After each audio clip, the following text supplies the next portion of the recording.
What's up, ladies and gentlemen? It's your boy, Omni-sensei. Welcome to What If I Was Reborn as SHOTO Todoroki, Modern Day Terrorist, Part 3. If you enjoy this type of content, please gently exterminate the like button. Also, subscribe to the channel if you haven't already done so. Remember to check out the original story linked in the description. Without further ado, let's get into the Todoroki family drama. He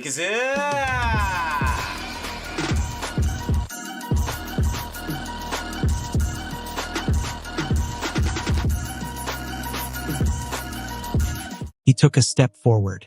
The floor creaked. From where I was hiding, I could only see his legs. I heard the door creak and slam shut. He didn't move. I imagined him staring at the lump under my blanket with his dead eyes. His face must have been empty, devoid of emotion. Was he expecting me to wake up? To ask him what he was doing there? To beg? He moved forward. Slowly. I wondered if he'd like it, if he'd be pleased. He rounded the bed to the left. I spun noiselessly on the wooden floor, slipping on my shirt to keep him in sight. The bed creaked. The slats sagged under his weight. I looked down at his ankles. They were there right in front of me. If I breathed too hard, he would feel the warm breeze on his skin. My chakra flowed into my hands. I reached for his foot. My nail grazed the rough surface of his jeans. I could break his ankle, leap from my hiding place and silence him before he could make a sound. Crush his windpipe with the palm of my hand. Smash his skull with my elbow. For seconds. It would only take me 4 seconds to never be afraid again. To be happy. The bed creaked again. His feet moved back. I quickly pulled my hand away. The sole of his shoe followed me, pushing me further under the bed. The smell of ashes filled my nostrils. My bare feet hit the baseboard. Sweat cushioned the impact and prevented them from making a sound. The sole continued to advance. I bent my knees, twisting in half to keep moving backwards. And then it stopped. There couldn't have been a hair between the tip of my nose and the sole of his shoe. My heart was doing a rodeo in my chest. Good thing I hadn't jumped up this time. His feet were spread wide. Only the front of his sole touched the ground. This time I didn't try to touch him. I was content with observing, waiting, hoping. He crossed his ankles. My eyes followed the movement. Something shiny, in the shadow of a dresser, caught my eye above his legs. There were 2 white shiny circles and little dots that looked like. My breath caught in my throat. I saw the expression on my own face fall as I realized. The mirror. I'd forgotten to take the damn mirror off. My blood ran cold. My eyes flew to his face. A few oblique moonbeams entered the room through the poorly drawn curtains. The rays spread out in ovals on the ceiling, trapping the bed behind silver bars. He sat in profile, leaning slightly over the rag doll wrapped in blankets. He hadn't seen me, but he was still leaning over the decoy, and he didn't move. I was petrified. Did he notice that the hair was synthetic? That the red and white were reversed? Did he want to hear me breathe one last time? Or did he? The hands of the clock turned relentlessly. Click, click, click. He straightened up. The silver light illuminated the top half of his face. He'd cleaned it. He'd combed his hair too. His eyes were lost in a blur, as if he were looking at something far away from this room, this moment, this life. I waited, tense, for his next move. If he turned his head to the right, just a little, he'd notice the mirror and in that second see me hiding under the bed. He would realize that I knew, that I'd always known, and I would have no choice. But if he chose to get up, walk to the door and close it behind him, I dug my nails into the palms of my hands. He was a child. Not even 11. He had no chin hair, had never looked at a girl other than to think she was boring. He hadn't even started high school. He'd never been farther than downtown on his own. He didn't know what it was like to skip school, to talk to his friends about the future, to imagine who he'd be when he grew up, to wonder if he was making the right choices, or what the future would hold. My heart clenched. He's just a kid. For the first time in months, I felt something other than intense hatred for him. Pity and sadness mingled to form a ball of fear that tightened my throat. I prayed, begged someone, anything, from the depths of my soul for the boy to get up and walk away. All he had to do was walk out the door. I will pretend that nothing has happened. I'll forget everything. I clenched my hands so tightly my knuckles were white. My eyes were glued to his reflection in the mirror. Stand up. Please, Tuya, stand up. Click, click, click. He turned his head to the doll. He stroked his hair with his fingertips. I'm begging you. His fingers slipped. For a long time, he looked at the shabby Shoto. Then he stood up. My sigh of relief was drowned out by the creaking of the bed. I let my head fall back onto my folded hands. That was it. It was all over. I felt so good that, for a moment, I almost cried with relief. It's all over. A distant part of my mind, the part that had remained lucid, pointed out that he hadn't moved from his seat. The bed creaked again. This time the slats creaked louder. Confused, I lifted my head from my hands. He was on the bed, astride the one who was supposed to replace me. He made sure his thighs didn't touch the blanket, so as not to wake me. Watching him bend over the doll over me was a surreal experience. His face was lost in the darkness. The moon shone down the sides of his anorak. He wrapped his hands around my neck. Then he squeezed. The bed shook under his attack. So did the doll. He leaned forward even more, getting bolder. He put all his weight on the front of the bed, squeezing and squeezing and squeezing. The puppet's head exploded like a cork. It hit the wall, bounced off it, and crashed to the floor with the sound of crumbling Legos. I saw the look of pure astonishment on his face as he watched the plastic head roll onto the carpet. He sat back on his knees, stunned, his arms flailing. Tuya met my gaze in the mirror. I didn't even think. I couldn't anymore. Pure, unadulterated rage boiled in my chest. My skin burned. I could see nothing, only white. Chakra burst from the pit of my stomach and covered me like a second skin. I grabbed the metal edges of the bed and dug my fingers into the mattress until I made holes in it. I stood up and lifted the bed with me, and I threw it against the wall with Tuya still on it. The walls shook. Dust fell from the ceiling. Cracks appeared in the concrete. One step and I was on the other side of the room. I grabbed the foot of the bed and threw it back, freeing Tuya from it. He blinked stupidly. Blood was dripping from his forehead. I struck him with all my might. At the last second, he raised his left arm and shielded his face. A dull crack echoed through the room. He screamed. I raised my fist again. It blazed like a torch. Blue flames erupted from his body like a tsunami. They whipped across my skin, drying my eyes in half a second. My clothes caught fire. I brought my fist down on his broken forearm. It looked like someone had poured oil on his flames. They exploded like a bomb, climbing the curtains and devouring all the furniture around us. The temperature rose so quickly that I didn't have time to adjust. Tuya let out a scream of pure, unadulterated wrath. The flames followed his call and bent to his will, all turning towards me. An inferno engulfed me, forcing me to cover my face with both hands. My skin grew hot, scorching. Deep, black smoke filled the room. It smelled like burnt plastic. I put a hand to my chest and tried to control my breathing. The air was dry, unbreathable. I felt like I was in an oven. The walls around us were melting. The room was on fire. I staggered forward, trying to steady myself with my ice. I'd only had my quirks for a few years. Such a violent fire, Tuya grabbed me by the throat and pulled me roughly towards him. Where do you think you're going? The skin of his face, fragile and bloody, fell off like scales. His flesh melted onto his hands, revealing the surface of his bones. His black anorak melted onto his own flesh, the semi-liquid bits of plastic mixing with his skin. Burnt pork. He leaned forward, pressing his bloody nose against mine. I could see the cartilage. If I die, you die with me, and he laughed. Fear gripped my insides. The flames intensified. I could barely breathe. I slammed my skull into his nose with all my might. The shock was so violent that my vision was blurred for a second. I fluttered my eyelashes and saw him lying in his infernal bed, blood spurting from his nose. His eyes were glassy. I took a few steps back, staggering, trying to straighten myself.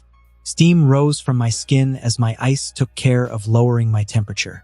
My skin was dry, cracked, and streaked with scarlet red furrows. I exhaled a blizzard. Then I returned to the flames and grabbed Tuya's ankle. He barely protested, still stunned. I dragged him to the center of the room, right next to the carpet, the only place almost untouched by the chaos. The walls were nothing but curtains of flames. The wall leading to the master bedroom had collapsed. The surrounding frame rumbled, threatening to collapse at any moment. The cement continued to melt, gray rivers flowing and spreading in sheets across the floor. I turned my attention back to Tuya. His eyelids were half closed, his small, pale eyes barely visible behind them. I cracked my neck. With one step, I found myself astride him. My fingers hovered over his bloody throat. No, too easy. I raised my fist over his face and struck. His head rolled to the side like a broken doll. I grabbed his chin and forced him to face me. Then I struck him again. His lips split open. I kept going. More. Again. And again. I didn't use chakra. I wanted it to be cathartic. His blood splashed into my mouth. A drop passed between my parted lips and landed on my tongue. I spat it in his face and kept hitting him. The upper story collapsed on the bathroom. The smoke was getting murkier, darker and heavier. I coughed, wiped the sweat from my upper lip with one hand, punched him again. He no longer looked like anything. His face was a blistering mass of raw flesh. I couldn't even tell if I hit his eye or his cheek. The smoke scratched my throat. I coughed hard, almost spitting out my lungs. I let my fist rest on his chin, a phalanx slipping into his half-open lip as I tried to catch my breath. The house would collapse any second. I had to get out. Leaning over Tuya's sluggish body, I reached down to take a deep breath of fresh air. I'll go through the window, and I screamed. Tuya, his vicious little blue eyes scrutinizing me from behind his swollen eyelids, had just sunk his teeth into my finger. I raised my right fist. He slapped my leg with his and rolled us onto our sides, my middle finger still in his mouth. He smiled at me. My blood stained his white teeth. He looked mad. What were you thinking? He slapped my ears with the flat of his hand, disorienting me. A scream of pain escaped my lips. He sank his teeth deeper into my flesh. I felt like I was going to die. It's you and me, Shosho. You and I, he squeezed. I felt his teeth sinking into my bones. Pain exploded in my skull.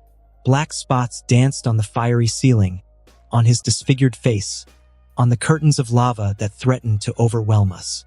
He turned his head to the side, twisting my finger, as if to rip it off. The pain took my breath away. I braced myself against the floor and tried to push him away. My chakra, unstable, slipped through my fingers. I felt as if I was dying. I'm going to die. He grabbed my skull with one hand and smashed it against the ground. Felt like a sledgehammer. My eyelids grew heavy. Panic kept me alive. I smashed his knee with my foot. He screamed. A flash of pure hatred lit up his eyes. He began to tear at my finger. All his teeth gnawed at my flesh. He crushed my finger, tore my skin, devoured my muscles. Dark blood flowed like foam over his lips, rolling down his chin like a wave. He smiled at me and continued to devour me. I let out a cry of rage and swung him aside, reversing our positions. The fire engulfed us. I smashed his nose with my fist. He pulled and pulled with all his might, trying to rip my finger off. An icy stalactite appeared in my right hand. His eyes became alarmed. I stabbed him with it, drawing a scream of agony out of him. A piece of charred parquet fell right next to us, ashes flying everywhere. He sank his teeth into the last phalanx of my finger, trying to rip it off at the base. I twisted the half-melted, frozen spike into his shoulder, making him scream. He pulled harder. I screamed too. Our voices mingled, and I could no longer tell which of us was screaming. A new ice pick appeared in my hand. I stabbed him in the elbow, then the wrist, the hand. As if I was crucifying him. Something snapped in my finger. My vision blurred. The flames around us turned to red neon. The smoke came to rest like a dark, malevolent, deadly mass. My stalactites were melting. A last ice pick with a finer, stronger, sharper point appeared in my hand. I didn't want to have to choose between getting out of this fire alive or keeping my finger. But nothing mattered anymore, except his death. I raised my trembling arm above my head, aiming for his jugular. Panic flashed across his eyes. I slammed the stalactite down with all my strength. He let go of my finger and went on fire. A geyser of blue flame exploded from his body. The searing blast threw me backwards and sent me rolling across the blackened parquet floor. My ice pick vaporized between my fingers. The hot steam boiled my palm. Red, mushroom-like spots appeared. Tuya stood up, his legs shaking. I could only see his black silhouette in the midst of the whirlwind of flames. Pieces of the floor fell like snow around him. Part of the second floor collapsed onto the window, dooming it forever. I dragged myself across the floor, clutching my bloodied hand to my chest. Tuya staggered in my direction. He raised a hand with burned fingers in my direction. Show, why are you running away from me? My back hit the mirror. The red flames consuming it were refreshing compared to the blue blaze. Come with me. Let's get this over with once and for all. I spat a bloody mallard at his feet. Die. Not without you. I inhaled the smoke, then coughed. The air irritated my throat and burned my lungs. My quirk brought my temperature down. Tuya slid gently to the ground, unable to lift his feet. He stood still for a second, trapped in his own infernal torment. A sickening sound of scratching and tearing echoed through the room. The sole of his foot tore off before my wide-eyed eyes. His burned skin stuck to the floor, a trickle of blood connecting him to his flesh like a rubber band. He kept going forward. I hid my right hand behind my back. Frostbite covered my fingers, my wrist, my elbow. The cold crept into my skin, freezing me until I was one with the ice. I exhaled a cloud of steam. The feet of the mirror froze. A thin layer of ice covered the blackened baseboards and walls. I waited defiantly for him to get any nearer. Closer. Go on. Keep going. That's it. The chilblains ran up my arm, slipping under what was left of my shredded t-shirt. Ice appeared on the surface of my torso, spreading all over my body. My thighs froze as the frostbite spread to my toes. My bloody hand froze next, joining the rest of my body. Ice crawled up my throat, tracing bluish veins along my neck and turning my lips purple. My hair became frozen crystals, hard and sharp as needles. I waited, petrified, mad with rage, like an ice sculpture about to live out its last hour of glory. I was doomed, but I refused to let him live another day. Tuya repeated to himself, "If I die, you die with me. If I have to die here, I'll make sure he doesn't escape." He took the last step. I extended my frozen hands towards him. An icy breath escaped my parted lips. The ice whirled, then exploded like a wave from my body. The flames that devoured the walls froze. The floor turned into an iceberg. Tuya raised his hands and his blue flames shot up to meet my frozen waves. There was a sharp hiss. A cloud of boiling steam shot up where the two powers met. The mixture spread through the room like wildfire. My teeth chattered. Ice nibbled at my cheeks. I pushed all my chakra into my quirk. There was the familiar ringing of bells. Then the ice, faster and stronger than ever, surged through my body like a tsunami. It consumed walls, floors, and ceilings. It turned smoke into black snow, blocks of ice falling like a downpour. In a split second, half of my room froze. Tuya roared and threw his flames back to attack. The impact produced nothing but boiling steam. Neither of us could really feel it anymore. So I continued to draw deeper into myself until my inner hand closed on the block of pure energy that was my quirk. The ice, so cold, engulfed my nose, my eyelids, my forehead. The air solidified. Tuya fell to his knees. His flames lost power. He grabbed his head with both hands and dug his nails into his skin. No. He tugged at his hair and pulled it out in handfuls. The smell of sulfur filled the room. He screamed, "No! No! The flames turned white. They burst out strongly and violently, like the lava of a volcano that has just erupted. The clash of our two quirks turned the room into a living hell. A burning, wet wind spread like a demon's breath. The ice covering my skin melted like snow under the sun. Red and white blisters appeared all over my skin. I covered my face with my forearms and stifled a groan of pain. I could feel my skin burning, boiling, melting. Breathing in was like welcoming the evil in my body, letting it spread in peace. The lack of oxygen went to my head. The adrenaline subsided. I closed my eyes, unable to stay awake. I could hear his scream, but it was no longer of anger. The steam must have made him boil faster than me. I smiled, and then I fell onto my side. The sounds were a cacophony. The blue of my ice blended with the white of his flames. It was a sky blue, an end-of-summer blue. The taste of burnt pork entered my mouth. The pain faded. I lifted my eyelids slightly to take in the world one last time. And then I saw them, standing in the middle of my room, bathed in a sea of fire. The carved obsidian doors, so high that they were lost in the clouds, so wide that the horizon seemed to be nothing but them. My hand, spread next to my head, shook. The doors shook. Then the creatures of the night broke free from them. They glided across the floor like shadows, their steps as light as the caress of the night wind. Their blurry, indistinct bodies of smoke crept into this fiery tomb, feeling neither heat nor pain, as if it were their home, as if they were demons. In perfect synchronicity, their faceless heads turned toward me. I waited, motionless, unable to move a finger. They glided through the steam, flying over piles of charred floor and broken furniture. One of them raised a finger to my forehead. Then a flash of red light burst from the shadows and pierced the obsidian door. The shadows flickered. The finger passed right through me. I blinked and they were gone.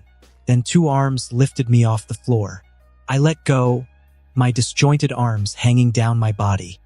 Oto, Shoto, Shoto. There was a slap. I opened my eyes with difficulty. It was like waking up from a dream. Flames crackled and part of the floor collapsed onto my bed.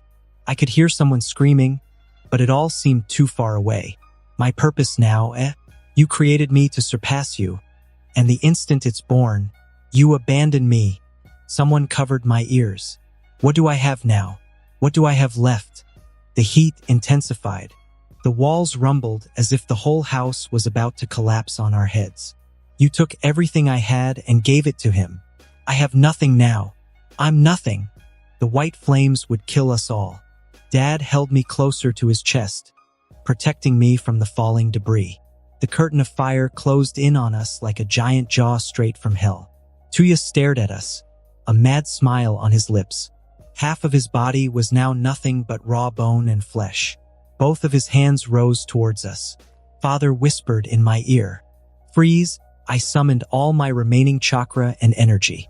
I ignored the piece of flesh hanging from the end of my fist by a single, almost intact nerve. A layer of ice, only a few centimeters thick, covered all my skin. The ice turned red as my bloody finger was encased in it. Dad raised his left hand, the one that wasn't holding me. He held it up to the flames. For a second, nothing happened. And then the fire bent. I saw the confusion on Tuya's bloody face. A puddle of burnt flesh and blood grew beneath his feet. He waved his hands, trying to call the flames back to him. But now they only obeyed Dad. He held out his left hand to what was left of my window, the one overlooking the forest. The flames waved, and then, as if an icy wind had just uprooted them, they flew away. My eyes widened, unable to tear themselves away from the spectacle of the flying fire. The ice on my skin was melting at breakneck speed. Flames erupted from the charred walls, from what was left of the ceiling, from the ashes of what had once been my bedroom. They flew through the air, swirling around us like a vortex of white light. My father reached out and one by one they flew through the window. He forced them to bend so they wouldn't keep their carnage in the house. He released them into the trees. They devoured them like matchsticks, but lost their power. White, blue, red. My ice melted like snow in the sun and turned into a cool river on my skin. The water rolled off, evaporating on contact with my father. My father let out a tired moan. He fell to one knee, his breathing ragged. He was melting. I could see his organs through his translucent skin. His eyes had fluoresced, turning his sclerosis blue. His bones were red, burning like coals. I could see his veins, his arteries, and all the blood flowing through them. I could see his heart beating wildly in the center of his chest. I put my hands on his chest, using my ice to cool him down. I pushed my chakra into him, forcing my quirk to push beyond its boundaries one last time. Steam rose at the contact, wisps of white smoke swirling around us. I pushed the ice into his body instead of the surface. The frame creaked. The wall to the left of what was left of my bed collapsed into the room. The smoking ceiling light crashed between us and Tuya with a thud. It shattered on the floor, shards of glass flying in all directions. The ground cracked beneath our feet, as if the floor was about to open up and swallow us all up. My father struggled to his feet. He cradled me on his hip, turned his back to the room, and used his fists to clear a path into the corridor. Tuya screamed, "Don't leave me here. Don't." While I was cooling down my father's boiling skin, I looked at Tuya for the last time. He held out a pleading hand, his pale eyes glistening with tears. And then the rest of the floor collapsed into what was left of my room, condemning Tuya to his own hell. Tuya's funeral was held on a rainy day. The Yumi had cried all morning. Natsuo, although he hadn't understood the gravity of the situation, had also started to cry when he realized that he would never see his brother again. Rei had behaved admirably for a woman who had just lost her son. She hadn't stopped wailing behind closed doors, but as soon as she faced the world, she put on that expression of restrained grief that gave her the air of a martyr. Dad hadn't let me out of his sight since the night of his birthday. He'd taken me to the emergency room himself, asked for a hospital bed for himself, and slept with me for the 5 days I was there. I don't think Rei even knew that Tuya had almost torn off my finger. I'd listened to every call he made, whether it was to arrange the funeral or to find out the results of the police investigation. Tuya's body had never been found. The police had found the remains of a child's lower jaw. The remainder were ashes and scorched earth. But everyone had swallowed the implication without blinking an eye. How else to explain the jaw? If anyone objected, it would imply that Tuya had found the corpse of a child, burned it, and managed to throw the jawbone last so that it was the only thing that survived his blue fire. In their eyes, Tuya was a disturbed child. But not crazy, or not that crazy. But I knew better than to believe that nonsense. There was no cemetery near the house. The nearest one was 8 kilometers away, and you had to go through the village. The time the fire started in our forest and the time the fire department arrived didn't coincide with the time it would have taken him to get to the cemetery, dig up a body, come back with it, and dispose of the evidence. This meant only one thing. Like me, Tuya had planned everything. He planned to get rid of me and then disappear without a trace. Maybe he had even kept another body to burn, to say that we both died in the fire. No one would have ever known. My eyes slid to my left middle finger. The mark of his teeth had left a pale, circular scar at the base of my finger, like a crown of tiny spikes. Dad's book, Lorenzaccio, had something like that at the end of the story. When the creepy Lorenzo suddenly wants to clear his conscience, decides to kill the hand that fed him. He bit off his finger, but it was Lorenzo's ring finger. And Lorenzo killed him. That's what I would have done if Dad hadn't come in time. I would have killed him even if I'd had to die in that collapsing house. A flash of red and yellow light went through my mind. I saw myself from an external point of view, beating him until his face was dripping blood, until he was unrecognizable. A headache washed over me, as if I had been hit in the head with a hammer. From the moment our eyes had met in the mirror, all I had in mind was a flash of accelerated memories. But there was a sour taste in the back of my throat every time I thought about it, and a weird kind of fear seized my stomach. My memories were strange, as if I had only been a spectator of my body in motion, of my own impulses. I wanted to hurt him, and then I lost control. The flush pulled me out of my thoughts.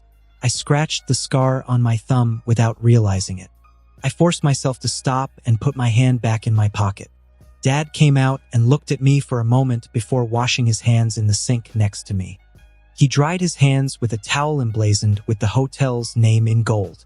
We don't have to stay for the banquet in the before. I used to be one of those rare people who had never seen anyone close to them die before they died themselves. The idea of filling my stomach while burying someone seemed strange to me. But since it was Tuya and the coffin was empty, no, let's stay, he nodded, his eyes lowering to the granite sink. His features were drawn, his face pale. He looked 10 years older. He and Ray no longer spoke, and I knew that even if he tolerated my presence, he wouldn't confide in a 5-year-old about his state of mind. But he was my father, and I'd known him for a long time. Even if he didn't show it, Tuya's death, his child, the flesh of his flesh, the blood of his blood, had hurt him deeply. Come here, I let myself be pulled to him. He dusted off my immaculate suit, straightened my tie, which didn't need straightening, then ran his hand through my hair. He pushed back the lock that had slipped across my forehead, his fingers brushing my face. His skin was dry, rough, but his gestures were gentle and loving. I slid my hand into his. His eyes returned to the mirror. He made a visible effort to straighten up, pushing his shoulders back. His eyes lost their dull sparkle and his face became hard and cold again. He looked at himself for a long moment, probably trying to see if he gave the impression that he really was. We went to the door. He stopped in front of it, his fingers grazing the handle. His hand was shaking. I squeezed the hand he'd clasped around mine. His eyes met mine. I smiled shyly. His gaze softened. Let's go. The reception was held in the banquet hall of a luxurious hotel. The decor was sober, though very rich, and only a pianist had been hired for the occasion. One of the walls, made of glass, gave life to the clipped hedges and the drowned petunias of the garden. Low, gray clouds gathered in the sky, with occasional flashes of white lightning. The heat was on full blast to keep the bitter cold from creeping in, but the atmosphere was eerie. Many people I'd never met in my life came to the reception. There must have been at least 100 people there. Some were members of Ray's family, and a woman who looked just like her was crying with her in a corner. Apparently, Dad had no family other than himself. He had invited professional acquaintances and a few other people who had met Tuya in their lives, but no one else. He was in charge of greeting the guests, shaking hands and thanking them for coming. All they had to say was the same generic condolences, devoid of depth. I began to wonder if I wasn't stuck in a 2-bit time loop, condemned to attend the funeral of the man who was supposed to be my murderer, even though his coffin was empty. It would have made a good movie. I barely looked at them, their faces blurred together, as the 10th couple in suits and dresses joined us. They at least had the decency not to speak to me, certainly not to stir the pot. But I didn't miss their irritating, pitying looks. You can go and sit down if you'd prefer, Angie whispered to me when the condolence line was temporarily empty. He pointed to Ray and her 2 children at the other end of the room. They hadn't let her skirts down since last Thursday. I'd rather stay here, it was boring as hell, but I preferred not to leave my father alone. And if I did, I risked making a scene with Natsuo. We'll be here for a while. I could see that he was trying to discourage me. Why, I could not figure out. I took his hand without looking, my fingers curling around 2 of his. His hand was huge. Other people are coming. He turned his attention back to the guests, interrupting our conversation. But by the way he held my hand, I was sure he was glad I'd stayed. The car ride back home was deathly quiet. I sat next to Dad on a bench, while Ray and the other 2 sat across from us. The forest and mountains were nothing more than blurry patches of moving color behind the fuzzy glass.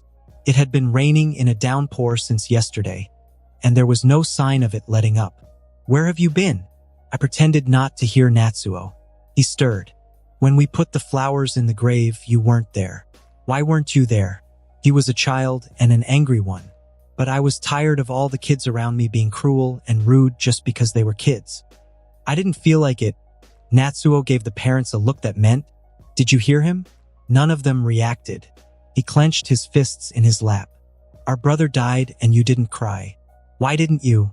Because I didn't feel like it, Dad didn't react. But Rei's knee twitched. Fuyumi frowned and gave me a confused look. She tried to calm her brother down. Leave him alone, Natsu. He's just a baby. He doesn't understand yet, Natsuo shouted. You always say he understands everything. How smart he is. What's the difference now? Fuyumi became silent, her voice dying in her throat. She let her watery eyes fall into her lap. Rei put a hand on her son's knee to calm him down, but the boy pushed her away. His angry eyes were fixed on me. Where have you been for the past 5 days? While we were waiting for the police to tell us what happened to Tuya, to my right, my father became agitated. His voice roared with anger. That's enough, Natsuo, but the boy was angry now. He was sad, hurt, and wanted to vent his anger on someone. Anyone. He hated you. He told me so. And besides, Mom, you're the only one who saw him that night. He didn't say outright said it, but I could see the accusation on his face. No one missed the insinuation.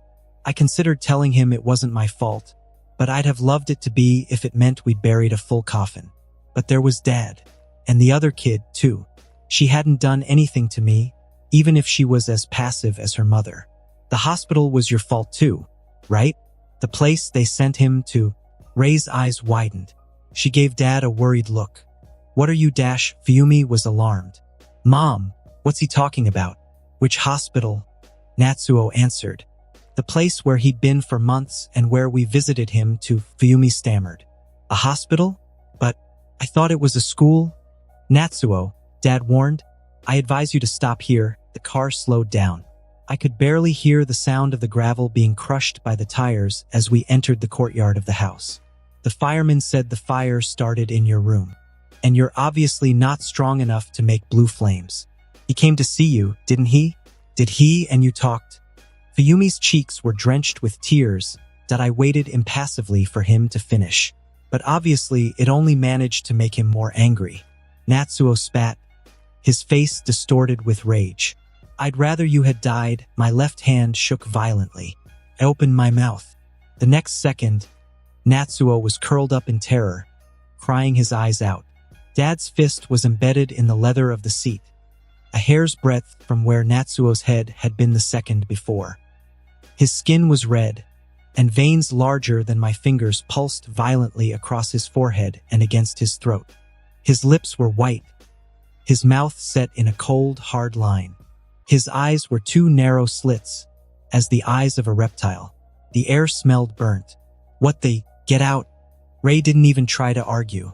Pale, she unbuckled Natsuo's belt, took him in her arms and ran out of the car. Fuyumi's hands shook as she unbuckled her own belt.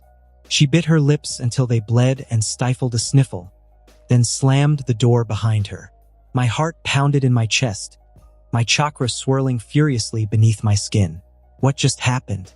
Enji remained motionless, his fist still pressed into the seat, his face red with rage. Slowly, he withdrew his hand. His shoulders slumped. He rested his elbows on his knees and buried his head in his palms. My eyes darted back and forth between Dad's prostrate form and the deformed leather imprint left by his fist. Are you okay? He let out a long sigh. The rain continued to beat against the windows that I could see the front porch and the burned, temporarily uninhabitable portion of the east wing of our house. I relaxed my muscles and sank back into the seat, my eyes drifting to the ceiling. Silence fell upon us. Even almost dead, and this bastard keeps screwing up my life. I'm sure there was a moral to this story. There always was in books, but if there really was one, it clearly went right over my head. Am I a bad father? His voice was so low, so faint, that I almost didn't hear him through the tumult of the rain curtain. My answer was, no. He had saved my life 3 times under 3 different circumstances. He'd held me in his arms after I'd almost died, made sure I went to all my appointments with my psychiatrist. He always made sure he was home by 8 and never fell asleep before me, even when he was a blink away from collapsing of exhaustion. He woke up every night for a month after the incident to calm me down when I felt like I was drowning in my own sleep. He never asked me to hand over the knives I'd hidden.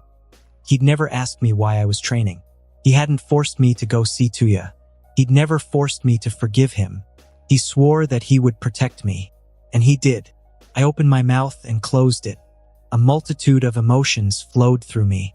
Words jostled at the gates of my lips, but none seemed right enough to clearly express what I was feeling.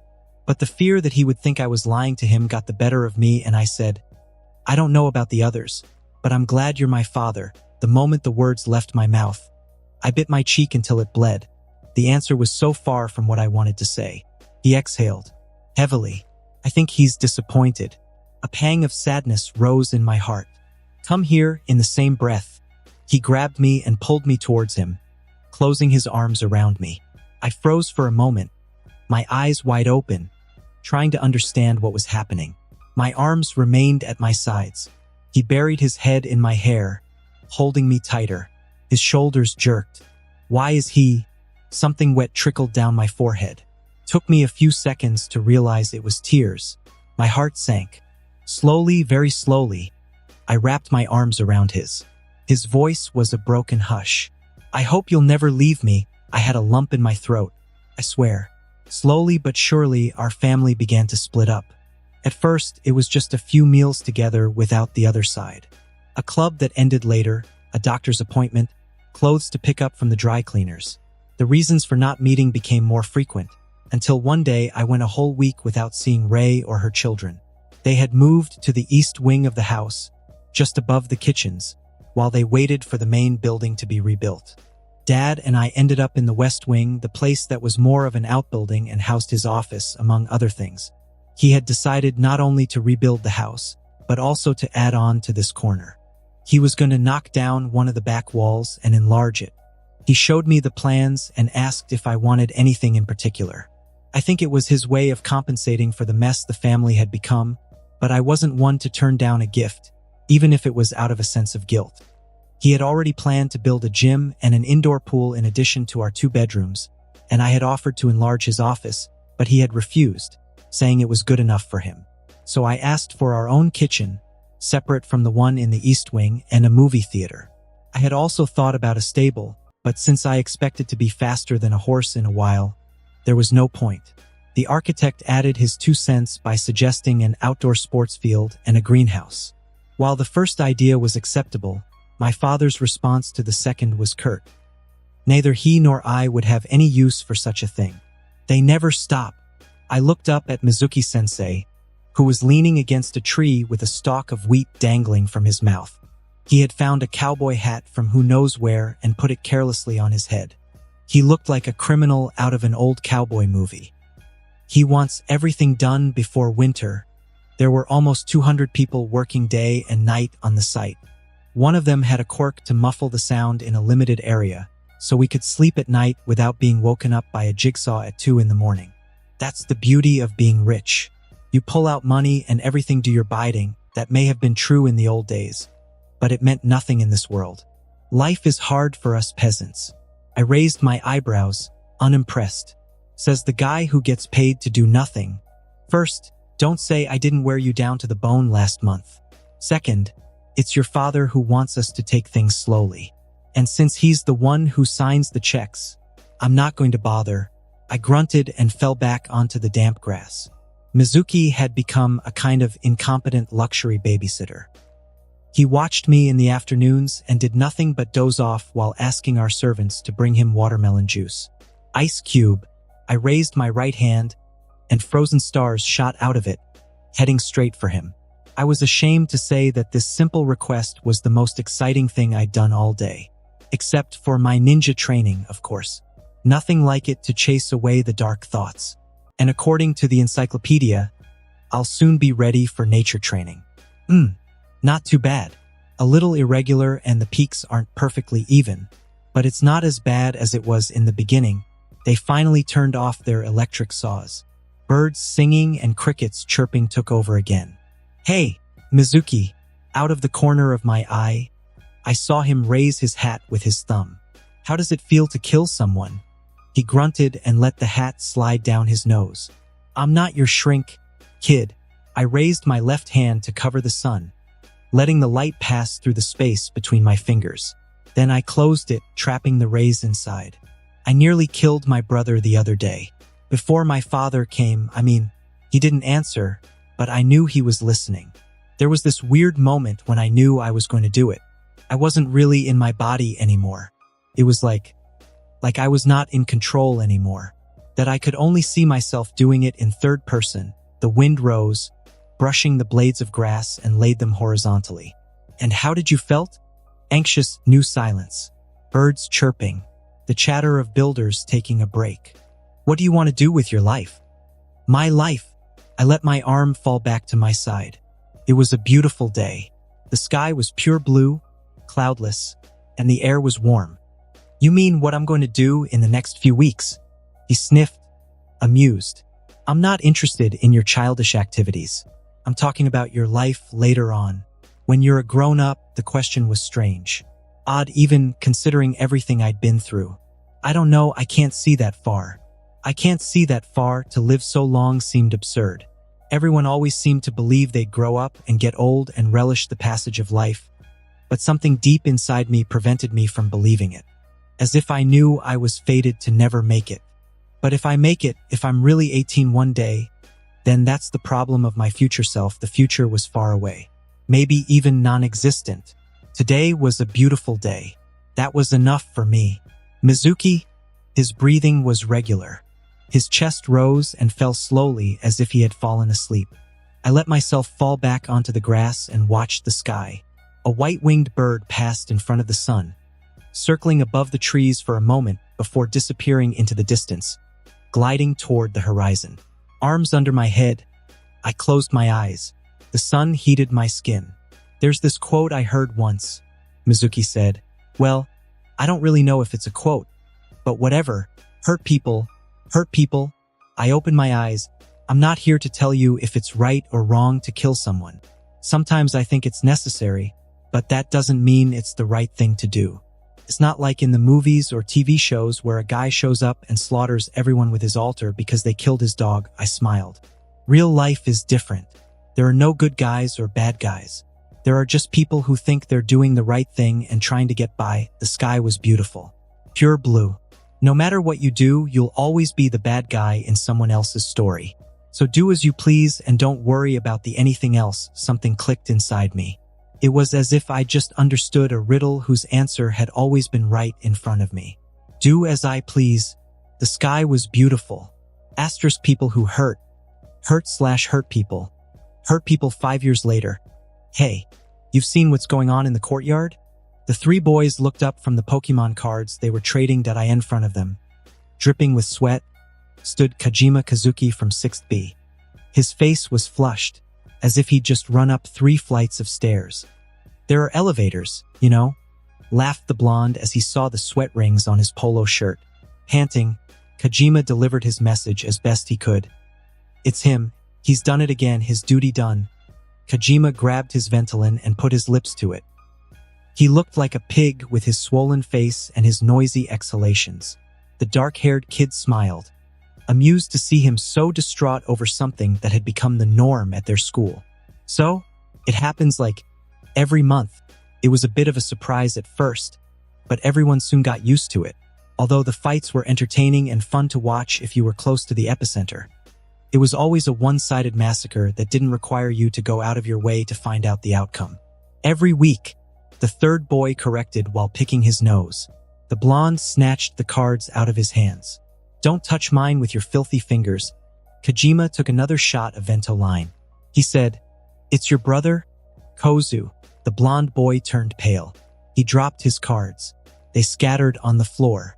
My?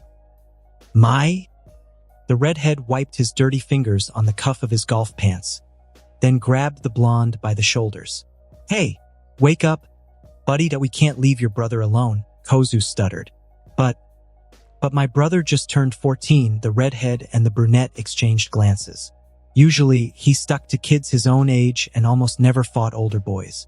If his brother was as big as he was, and he was being bullied by a 10-year-old to boot, they tried to cheer him up. That means he has a better chance to win.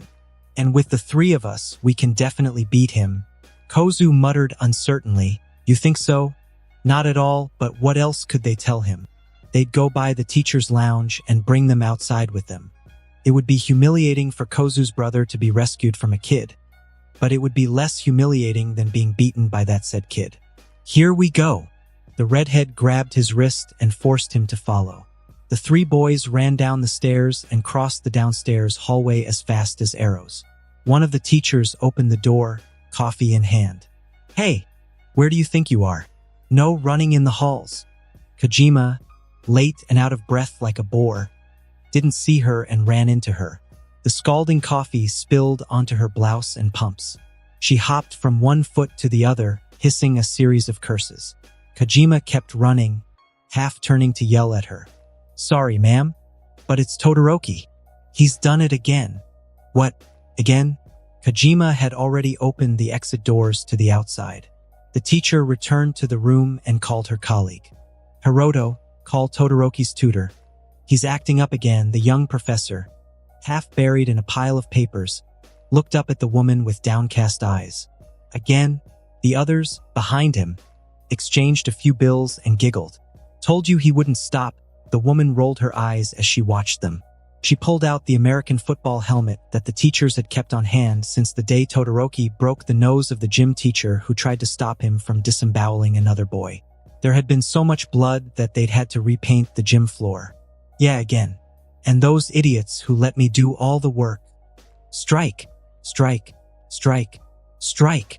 I heard the door to the teacher's lounge swing open, and then 3 different pairs of shoes crossed the hallway. The strange way one of them moved made me stop. Shit, they took old Takajima with them. The teenager's cheek was swollen and his eye puffy, as if he had grown a second forehead. My fist landed on his face without much force, and his lips split open. His head bobbed up and down, as if he had a spring for a neck. I felt the crowd of boys opens up as the shoes came closer. 2 muscular arms passed under my armpits before the palms of their owners landed on the back of my skull, preventing me from moving. That's enough, Todoroki. Takajima forced me to retreat with him. I pretended to fight, more for the sake of appearances than out of any real conviction. Himari, with her ridiculous wire mesh helmet on her head, ran over to the teenager who was still lying on the ground. You broke his nose.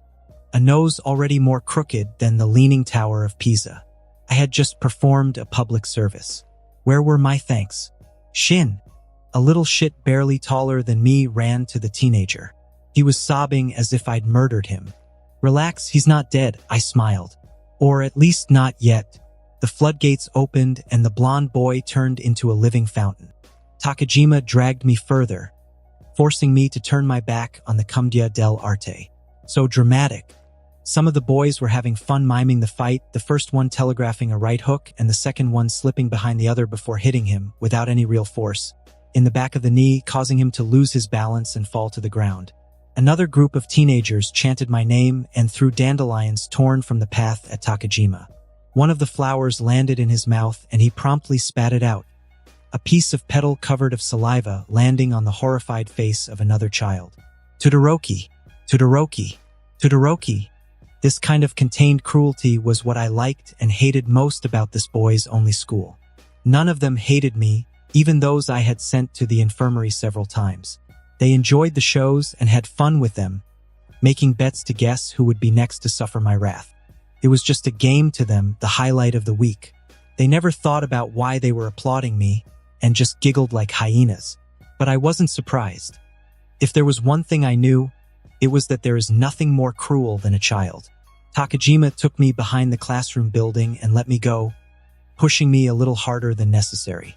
I staggered a little to satisfy him. Have you calmed down? He looks really angry this time. It wasn't too bad, so bad that I thought I would die of boredom. I was able to test the last move I learned. I did an arm roll and then a right hook. Apparently you can knock someone out if you hit them in the right place. I wasn't very successful this time, so maybe next dash. Don't lie to me, I straightened up, my smile melting like snow in the sun. That old fart had a bullshitometer that allowed him to determine the rate of bullshit per minute. He'd had his eye on me since the day I breathed too hard next to him. You weren't like this before, I rolled my eyes. The comeback of the cheap psychology. I've always fought, you usually manage to keep it in gym class. I didn't like his face, especially his crooked nose. So ugly. Shoto, my muscles tensed. I gave him a sideway glance. Don't use my first name. What happened? Clicked my tongue and looked away. I'm not talking about little Cammy going to the hospital. I'm talking about you and the week you missed school. Supposedly because you were sick, the smell of burnt pork rose to my nose. I was sick, he sighed. Shoto. It was his teaching voice, the soft, condescending one. I stared at the sky, indifferent to the outside world. You're planning to enter the next MMA tournament, aren't you? If you keep this up. I muted him. It was halfway through his speech that he noticed. Nusai, why am I even bothering? That's what I'm wondering. 5th time this month. All parents complain. Satisfied, I closed my notebook. It's time for math and history. I'll do Italian in the car. It was the original who would be happy. I'm well aware of that, Mrs. Yoshioda, and believe me, I'm doing everything in my power to then do more. I closed my eyes and focused on the old woman's breathing. The old woman has a heart murmur and oh, my, that smell was unusual. Old Takajima is screwing a married woman? I had half a dozen plans of action in my head. Which one would be the most entertaining? If this goes on, I'll pull my sons out of this school. The big wounded boy, the one whose love life I had saved by redoing his face, whimpered, Mom! On the left, the secretary turned on the coffee maker. The roar of the machine, coupled with the creaking chairs in the principal's office, masked the conversation somewhat. Not mean. He must have had his reasons, clothes rustling. What would justify a broken nose? I'm listening. The coffee maker reaches its peak. Talk, close, hero, and just this.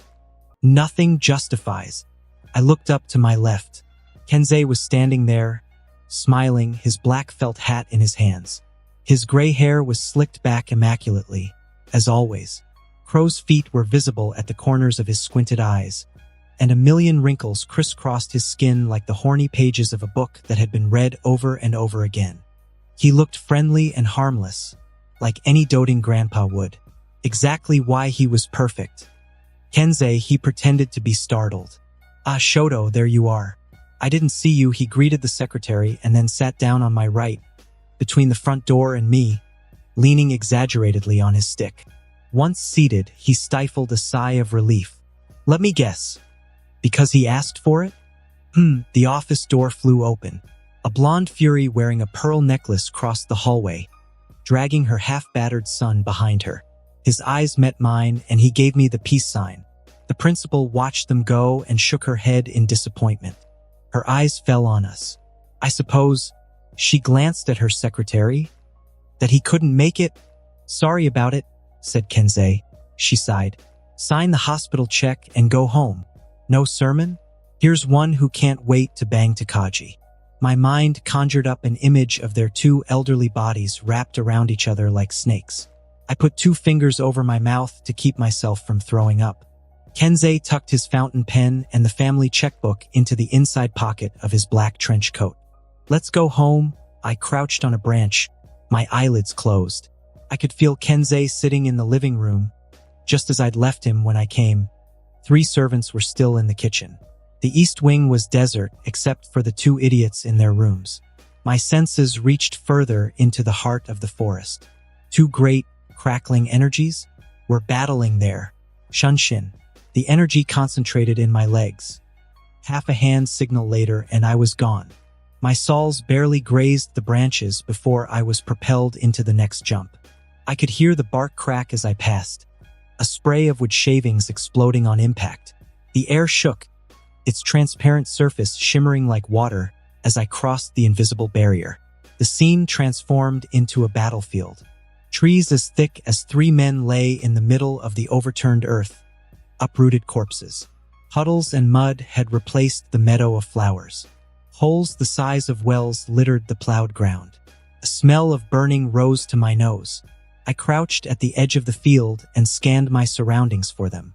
A tree trunk shot through the air like a cannonball. It crossed the improvised clearing from left to right, whipping up a gust of icy wind. Crouched horizontally against an oak was second Shoto. He made half a sign. Tiger. He disappeared. The trunk thrown by the first hit the oak so hard that the whole clearing shook. Clods of earth flew in all directions as the leaves of the stricken tree fell like snow. Cracks scattered across the oak's bark as it would rumble to withstand. The tree bent in two, its roots snapping out of the ground like whips. And then it collapsed, the bushy part falling back onto the trunk that had attacked it. The birds that had nested there took to the air with a flurry of wings and angry cries. My eyes darted to the left of the field. The second Shoto leapt from the foliage above the first, his sword aiming dangerously at his first. Crouched on a thick branch, spun on his feet, kunai in hand. Yellow sparks flew from the blades. The first's arm shook, but he pushed the blade back far enough to avoid decapitation. The branch beneath his feet cracked, however, unable to support their combined weight. The first made ram.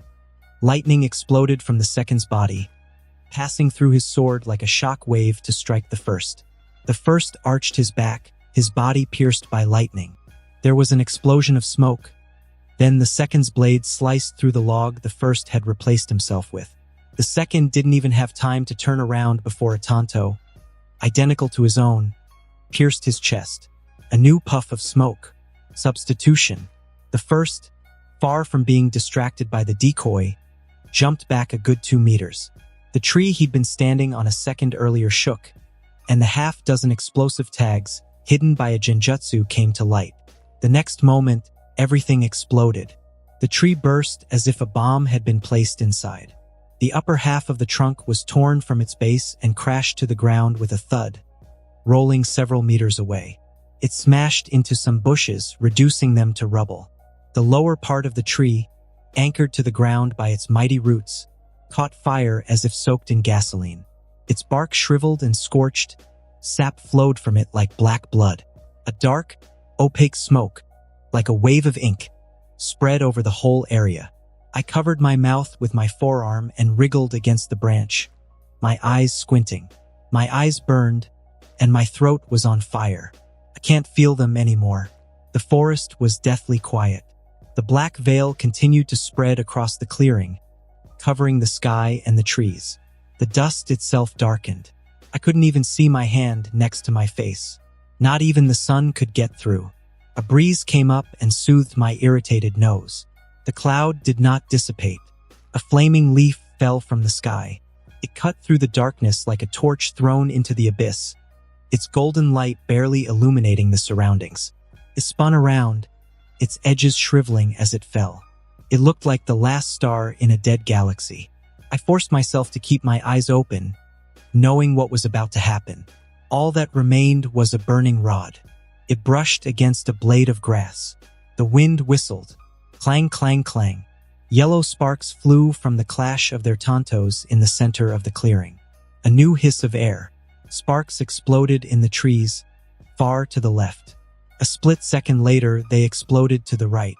A Shoto, haloed by lightning, emerged from the darkness and flashed toward the Shoto on the left. Kamikaze. The left Shoto jumped back. A volley of kunais shot from his right hand to meet the threat. One of the kunais grazed the skin of Lightning Shoto. He froze, his skin turned white as if he had swallowed a light. Lightning crackling above his skin brightened with him, illuminating the darkness like a supernova at the end of its life. The forest took on shades of gray, then white in the bright light. Lightning Shoto's silhouette blurred. He was nothing more than a crackling light, humanoid and unrecognizable. The left Shoto, panicking, made a half-hand sign. The Lightning Shoto exploded. A ring of light erupted, consuming everything in its path. The cloud of black smoke was pierced by radiation. Trees were sliced at the base. Grass caught on fire. I threw myself to the ground, covering my head with both. Light pierced the branch I'd been standing on a second before, reducing it to ashes. A hole like a well opened at the top of the cloud. An oblique ray of sunlight slipped through, illuminating the devastated forest. I turned my head to the right, where the first Shoto who had created the lightning clone was still lurking. He met my gaze. Like a vengeful demon, the second Shoto burst out of the darkness.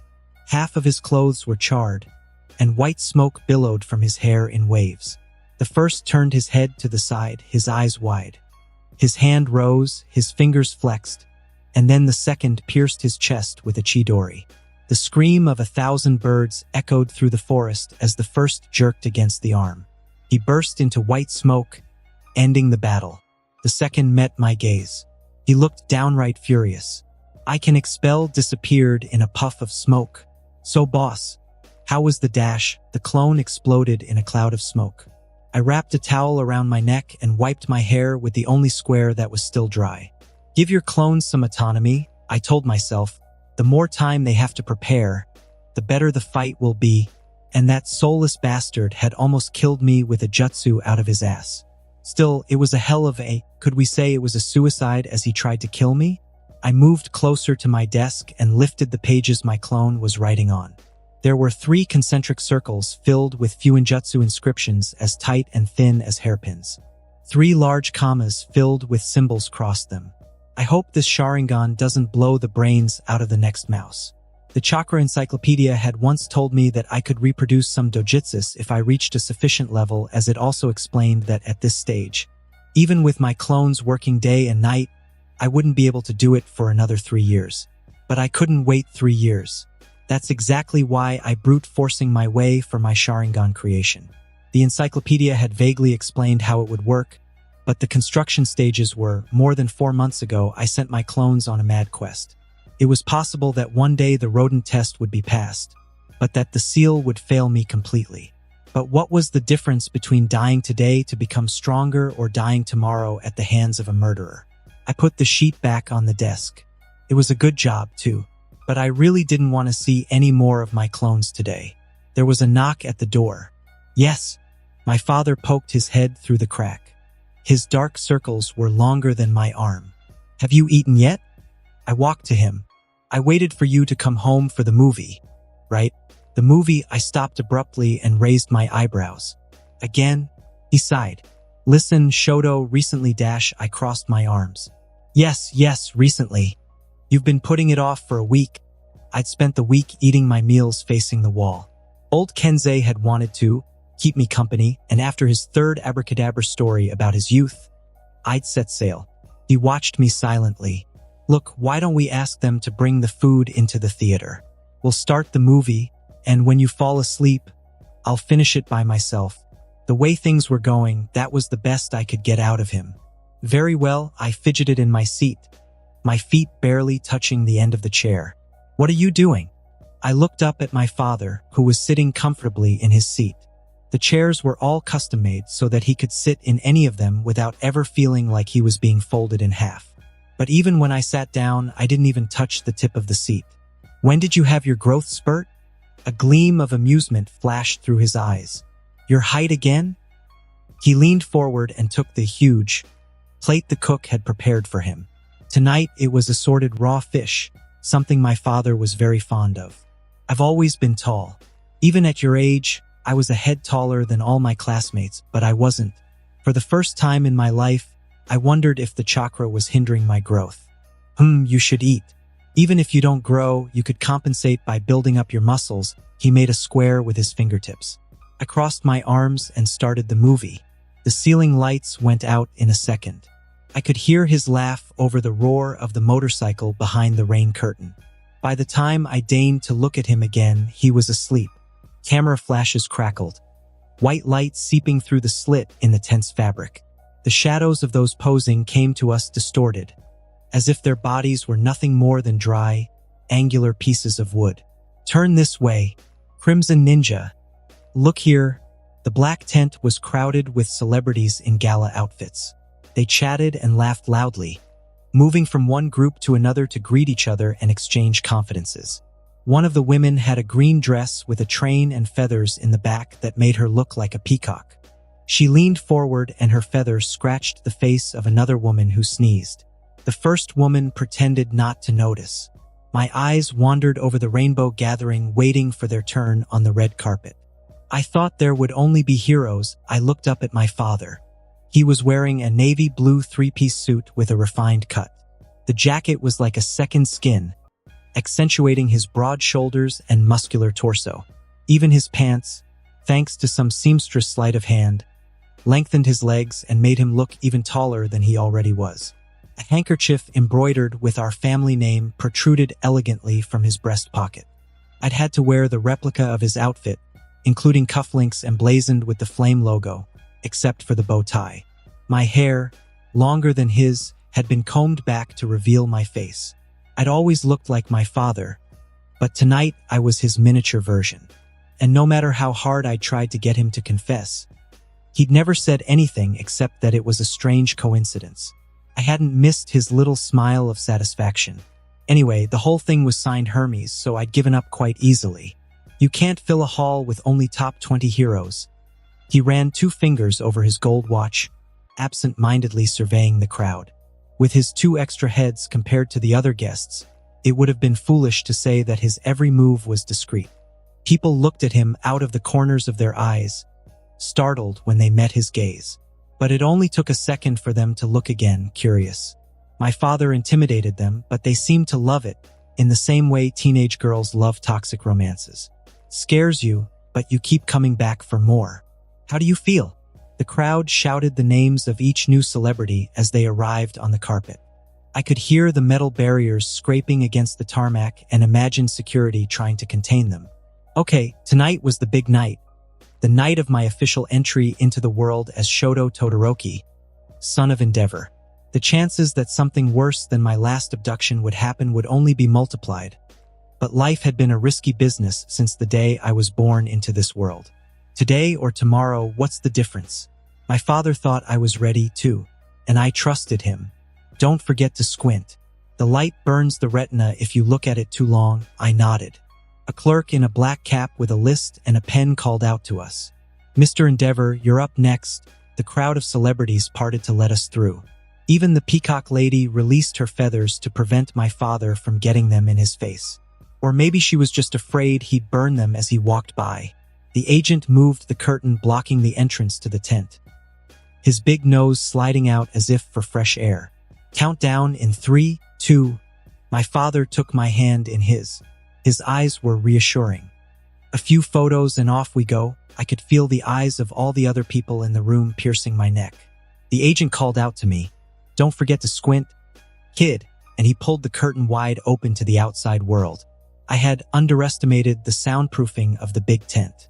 The cacophony of screams and voices that assaulted me was such that I thought my eardrums would burst. I was forced to temporarily reduce the quality of my hearing and vision. The contrast was so intense that I felt as if I had gone deaf and blind.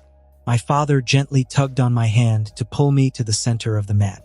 The photographers briefly paused to exchange glances over their cameras. Their eyes darted back and forth between the two of us. But other than looking, none of them said anything. If I wasn't having an existential crisis about the frailty of humanity, I might have laughed at the way they avoided my father's gaze. An acne-ridden boy, probably new to the scene, was seized by a burst of bravado and shouted, "Mr. Endeavor, Mr. Endeavor, is this your son?" The other journalists looked at him as if he'd just signed his death warrant. My father tightened his grip on my hand, then replied with a proud, straight face. Yes, the journalists looked incredulous that he would deign to answer. It made me wonder about Endeavor's personality and how he'd gotten to the point where a simple yes could move 40-somethings with trucker-looking men. Granted, my father wasn't the nicest hero you could meet, and yes, I admit he looked like a grumpy dwarf, minus the dwarf, but he was a good man. He was fair, impartial, and took his role as a hero to heart. He never wasted time posing for magazines or giving interviews, for the simple reason that he would waste time on the things that really mattered. Flashes crackled again. My father gently squeezed my hand, and we were off again. A few strides and we were on our way to the reception area. Welcome, the huge glass doors opened. The room was the height of luxury and extravagance. Blue crystal tables shared space with cream velvet armchairs. Fountains, presumably part of the walls, poured their water into small basins that circled the room like pipes. Shimmering hanging plants had been suspended from the marble basins, giving the place a French village feel. Dim lights had been hung regularly enough to brighten the place, but not enough to see with the glass ceiling that gave a bird's-eye view of the surprisingly starry sky. Fake. The atmosphere was more that of a private party than a hero's gala. An icy, human-sized statue sat in the center of the room. He had a fist raised to the sky and a cloak floating behind him, but his face was smooth as a baby's skin. Anonymous. Presumably to keep the surprise of who would get the next #1 spot, although that was not really a surprise at all. "Can I have your phone dash?" A clerk stood by the entrance, a plastic box in one hand and a post-it note ready for annotation in the other. He swallowed loudly. My father glared at him, but his face remained perfectly smooth. The clerk shrank back into himself. My father's eyes darkened.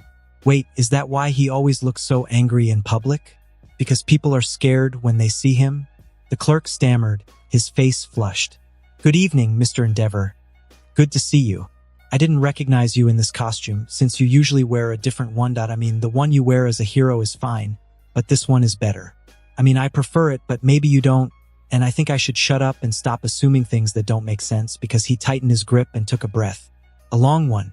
I waited for the rest, amused. "Can I have your cell phones?" No, and we left him there. I watched over my shoulder as his mouth opened and closed like a fish. He didn't even try to catch us up. A waiter in a tuxedo walked by and offered us a drink. My father eyed the cloudy contents suspiciously, then declined. "So, where's our table?" A few guests were already seated, but most of the tables were empty. My father led me to the stage. "We have to dash. What a lucky coincidence to meet my dear brother here." A woman with white curls and gray eyes appeared out of nowhere and blocked our way. She tucked a stray lock of hair behind her ear and glared at my father with contempt. "Amelia," he sounded surprised. "What are you doing here?"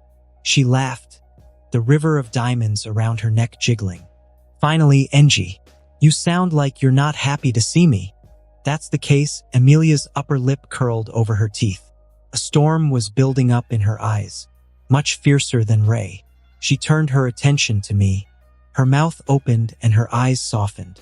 "My little Shoto, if only you knew how happy I am to see you." I moved closer to my father, half hiding behind his arm. "Daddy, she's scaring me." He understood exactly what I was getting at and pushed me even farther behind him. "You heard him. Move out of our way." Amelia glared at him, then crouched down to my level. "You don't need to be afraid of me, Shoto. I'm your aunt, your mother's sister. We've met before, you know? But you were little like this." She raised her hand to her knee. "You must have forgotten me by now, liar. What's it like living with just your dad? He's not too mean to you? You'd tell me if he was, wouldn't you? Since I'm your aunt." I felt my father tense up. "What are you insinuating? Do you miss your brother and sister? Would you like to see them? We could arrange it. You could see your mom too. You love your mom very much, don't you?" I looked up at my father. A vein throbbed fiercely at his neck. "Don't make me repeat myself." When she saw that I didn't answer her, Amelia reluctantly stood up. She dusted off her skirt. "You can't keep him away from his family forever, Engie. Sooner or later, he will ask." "I am his family." The burst of voices, barely louder than the surrounding chatter, had the misfortune to occur when the pianist paused for a moment. Heads turned, and the chatter lost volume. Everyone seemed to be very interested in seeing #2 air his dirty laundry in public. "How dare you?" Amelia took a step forward, flushed with anger. My father wouldn't budge. "I forbid you to come here and tell your dash." "Relax, Mr. Hero. We're just family here. So why make a scene?" A blonde man with a broad build slid in between my father and the madwoman on duty. He wasn't nearly as tall as my old man, but he had no trouble looking him in the eye. I had trouble making out his accent. Spanish? Italian, maybe? He looked around at the more or less discreet group of people watching. Eyes returned to my father, and he gave him an icy smile. "Take your wife and get out of here, Andre." The blonde man smiled and then took a step forward, coming dangerously close to my father. "Or what?" The tension rose a notch. They stared at each other. I didn't miss the clenched fist the blonde man had hidden in his pocket. But my father knew better than to make the mistake of striking first. On the other hand, no one could blame him for sending his attacker to the hospital. Emilia tugged her husband's sleeve. Per favor sono che per fare una sonata.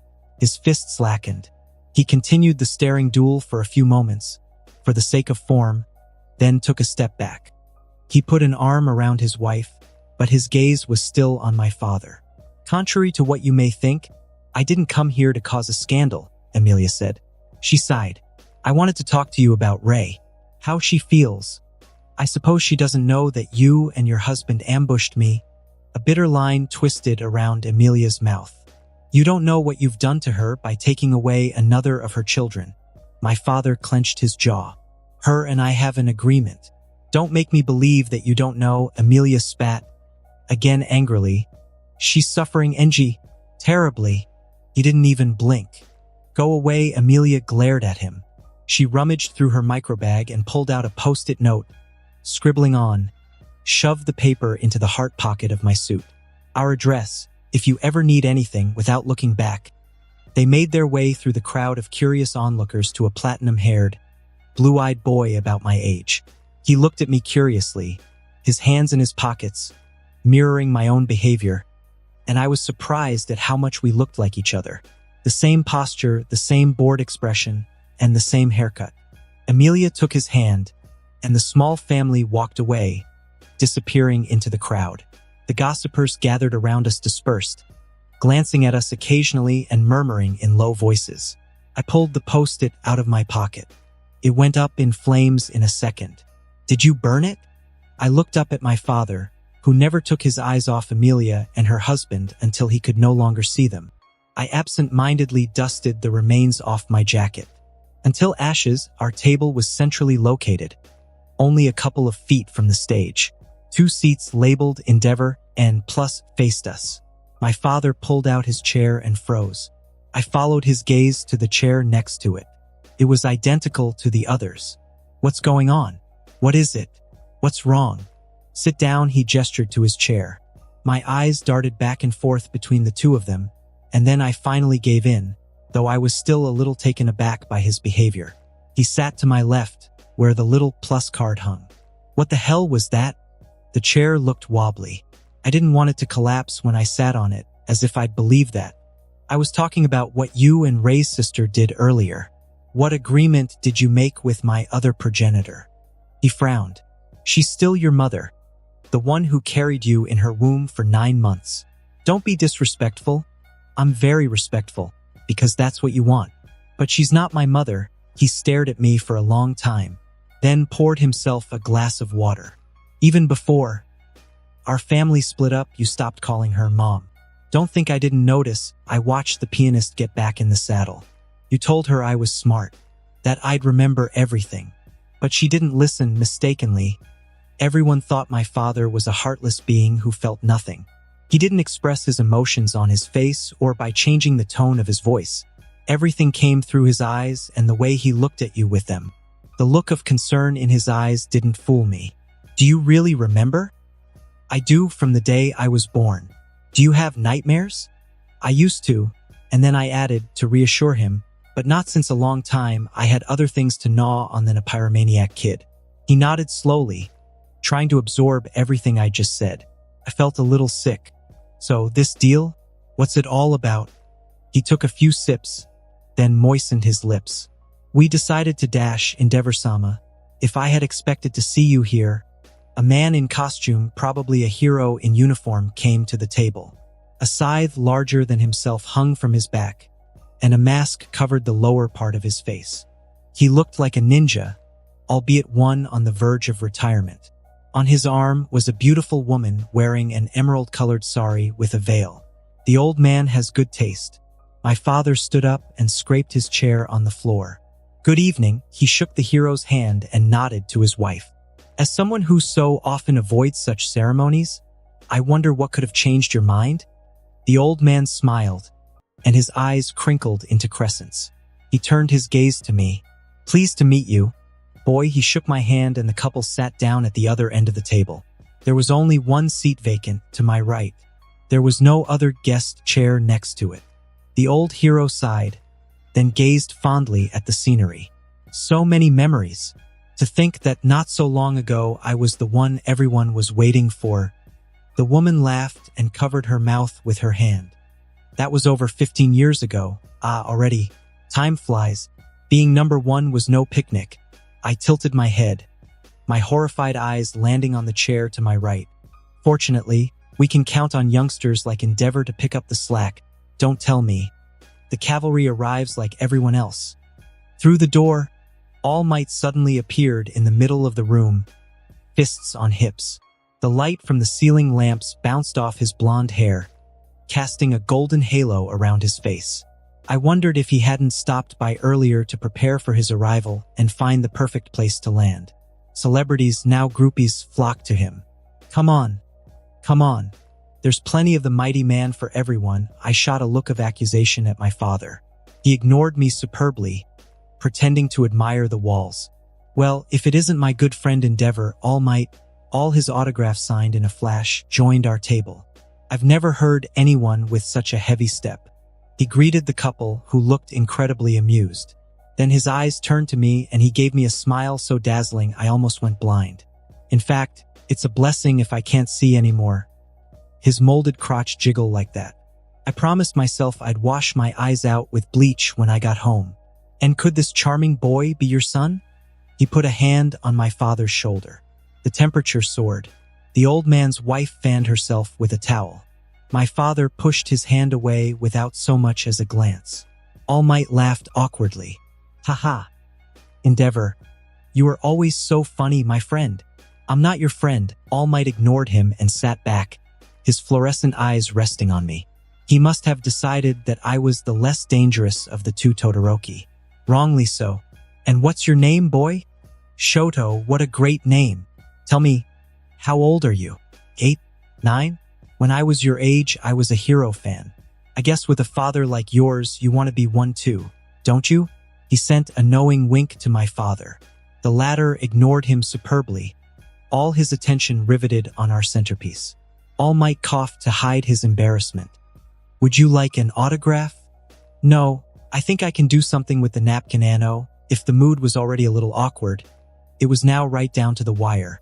Our resident couple exchanged glances, then pretended to have a private conversation. All Might tried to save face, but his smile was half frozen. Haha. You really are your father's son. The evening promised to be long. For the hero who solved the most cases this year. Endeavor, for the umpteenth time that night, my father stood up to receive his trophy.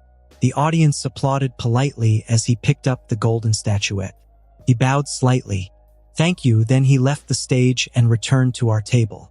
He placed the trophy next to my chair among all the others. How much? I quickly scanned the prizes piled at my feet. 9. The ceremony's mistress returned to the podium and announced the next prize. The hero who, once again, won the hearts of the public all over the country. All Might, even he could no longer feign surprise when he heard himself called. He trotted up to the stage, his disgusting suit molding every square inch of his buttocks. I think I'm going to throw up. The way my old man was staring at the ceiling, he must have been thinking the same thing. All Might gave another speech, as long and boring as all the previous ones. As for where he got his inspiration, the audience listened politely, but the general attention had waned since the fourth monologue. The mistress of ceremonies beckoned him to stop. Oh, sorry. He turned to the audience. Thank you again for your support and confidence. He bowed 90 degrees and returned to his seat, under everyone's applause. He placed his trophy among the others to the side. This last one makes 11. I thought about accidentally breaking one. The evening went on in the same way. All Might trying to start a discussion with my father ignoring him, and the two of them taking all the trophies to the point where our table was transformed into the Oscar garden. I pretended to go get ice cream to slip out. I entered a kitchen which resembled a battleground. Everyone was running in all directions, orders were being shouted over each other, and waiters with arms full of dishes were rushing toward the reception area, bypassing me as if I were a non-existent Pole. Find me the damn spices and season this dish properly, Johnny. You, take these dishes to table 32. And now, what are you doing here, kid? A balding, sweaty 40-something stood in front of me, a stack of dishes to be washed under his elbow. His skin was so clammy that it formed a beard of sweat. How did you get in here? I'd like some ice cream. He looked me up and down, his eyes lingering for a second longer on my watch. Damn spoiled rotten kids, he muttered. Then louder, we must have some in the back. If I give you some, you won't come back, you hear? He called to an empty-handed waiter who was leaving the kitchen. You there, where do you think you're going? The waiter gasped, visibly surprised to be caught in slacking off. He stuttered. Me? He was blonde, with a thin line of eyeliner at the corner of his cornea. In addition to the white shirt and bow tie, he wore a black turtleneck underneath. I had a sense of déjà vu. Yes, why you, the man I assumed to be the manager, sneered. The blonde man gave the double doors a look that I could almost describe as languorous. He shuffled over to us, his hands in his pockets. The manager stared at him from head to toe. What, another kid? How did you get hired here, my boy? The blonde shrugged, and that's when I saw them. Wings. Red. Well, let's just say I ambushed one of your employees in the backyard, then neutralized him and stole his clothes and badge. All because I wanted to meet my idol behind those doors. The manager blinked, and then a big hearty laugh, like a coughing fit, shook him from top to bottom. He wiped his dripping face with his hairy forearm, then rested his huge hand on the teenager's shoulder. Very funny, boy. Now, take the kid here and get him some ice cream from the refrigerators in the back. The future Hawks gave me an annoyed glare. And hop to it. We still have a lot to do tonight. The manager grabbed a clean bowl and spoon and almost threw them into my hands. He left us to go yell at someone else. Johnny, if you ever season a dish any different than what I said, I swear to God dash. Come with me. I followed Hawks to the refrigerators, studying his figure from behind. I would have given him 15, maybe 16, but no more. Well done. For the manager, he looked over his shoulder at me. Tell him the truth. Knowing he wouldn't believe you, he looked at me again. Much longer this time. And what's that? Are you going to tell him? He opened the door to the huge refrigerator and waved me inside. My eyes wandered over the various tubs of ice cream lined up on the shelves. What if I do? He closed the door behind him and leaned against it with his arms crossed. Then we have a problem. I brushed a shelf with my fingertip and gave Hawks a quick glance. Steam escaped his lips. His eyes had that cold glint that almost made me doubt that I was really looking at future number 2. I remembered Hawks as this nice guy who was a die-hard Endeavor fan. Not this disturbing teenager who acted like he wanted to snap my neck and hide my body behind the ice packs. But wasn't he supposed to be trained by the Hero Commission? Young as he was, I was probably dealing with his most unstable version. Is it a threat? Do you feel threatened? I laughed. I opened the chocolate cream and started to help myself. Why would I be? I'm the one with power here. His gaze was amused. Oh, would you allow me, oh great master, to know why? I held up 2 fingers. 2 reasons. I shook my index finger. First, you didn't have the decency to check my quirk as I'm a child. The already low temperature plummeted. In a split second, frost covered the entire room. Pots, shelves, and walls were frozen under a thin layer of ice. Hawks lost his smile. He flapped his wings and flew away from the door, hovering a few inches above the floor. Second, I'm not some nameless servant you can neutralize at will. My father is in the next room. Perhaps you've heard of him? His name is Enji. His confusion delighted me. But perhaps you know him better. I felt a familiar energy pass through the kitchen doors. As Endeavor? His wings dropped. He fell heavily to the ground, crestfallen. You mean? He turned wide eyes, looked at me with a mixture of horror and amazement. There was a knock at the door.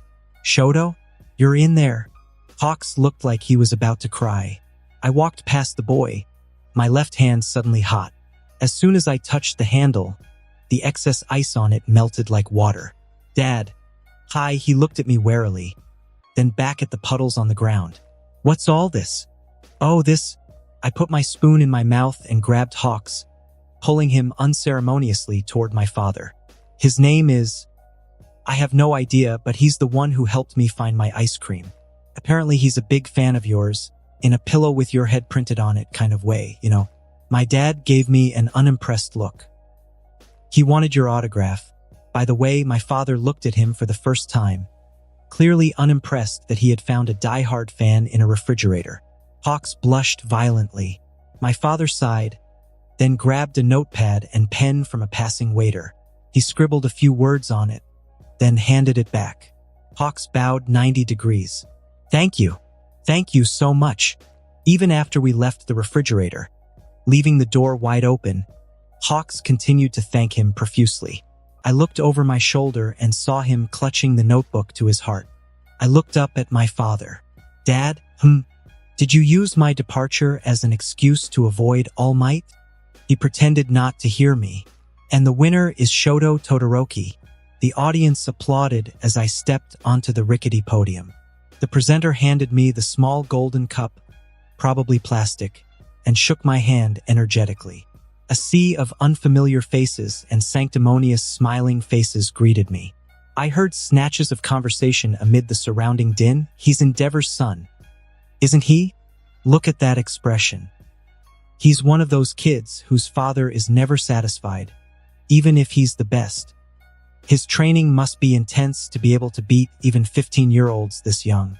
My son is in his class, and apparently he's very problematic. I tried to remove my hand from the ironclad grasp of the moderator. He pretended not to notice and pulled me forward, his eyes glued to the camera pointed at us. He had a huge smile on his face, his eyes wide open. Smile, Mr. Todoroki, the flash crackled, and the local journalist looked at the photo for a few seconds. Thank you very much. I tore my hand from the moderators and left the stage. A wave of whispers followed me. As rough as his old man, grumbled an old harpy. I held up 2 fingers, and a thread of chakra finer than a needle floated up to her hair. The next thing I knew, she was running behind her wind-blown wig, to everyone's amusement. I rushed into the locker room and threw the trophy in the trash. Any one of the sword and cross kids would have been better than those shameful martial artists. I had wasted time, precious time that I could have used for something more productive if I had sent a clone instead. But it was my fault. I was stupid, foolish to believe that I would have a challenge today. People are always more mediocre than you think. I thought back to Mizuki-sensei and all the progress he had enabled me to make. I'd never had a better teacher than him. I regretted that he had disappeared so suddenly. I walked through the corridors that I'd memorized the day prior. Last time, it was the simple fact that I had glanced absent-mindedly at the blueprints while crossing a corridor that had allowed me to escape from my captors alive. That, and the fact that none of them expected me to roast them alive. The bell rang. I heard the students gathering their things and rushing down the stairs. It was probably because of a chatty gym teacher that everyone had heard about my presence at the school today. That explained why there were nearly 250 people in the gym, in addition to the 30 competitors, for a middle school tournament. And it also explained why all the kids in the building were running to it instead of heading for the exit. They must have thought my old man would be there. Considering how pathetic this championship was, I can only welcome the fact that a sudden emergency prevented him from coming. I turned right, went down a flight of stairs, and opened the service door that led to the back of the building. It banged against a pile of empty crates stacked behind it. My eyes fell on the black 4-wheel drive waiting for me, the engine purring softly. It was a European model, I was told, a bulletproof, armored black car that could withstand rocket fire.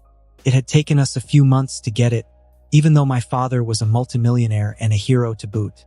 Parents who came to pick up their children always looked at me strangely when I got in, no doubt wondering why a 10-year-old needed a car more secure than a safe. For a moment, Kensei changed the opacity of the windows so that I could see him.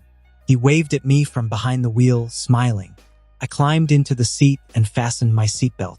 Does the absence of a trophy mean you've lost? I caught his amused look in the rearview mirror. Of course not. It was just a cheap trophy. May I be killed on the spot the day I deign to put up with anything the bums possess. He started the car. My eyes wandered over the landscape. The red brick schoolhouse on the hill gave way to the charming little port town of Harjin. The sky was cloudless. I lowered the window slightly and the sea breeze hit me. I could practically feel the salt on my tongue. The streets were paved and flower-filled balconies overlooked the sidewalks. The streets were clean and there was not the slightest hum of an engine other than our own to disturb the peace and quiet. Kensei turned into a street and the light turned green, allowing us to proceed without a hitch. We passed an empty kindergarten, probably all at school. The courtyard next to it was also empty. A bike park without bikes and a quiet rest area followed. New road. The wind rustled the trees. The sidewalks were clean, and the streets free of vehicles. I straightened up, my senses alerted. We hadn't seen another car since we entered the city.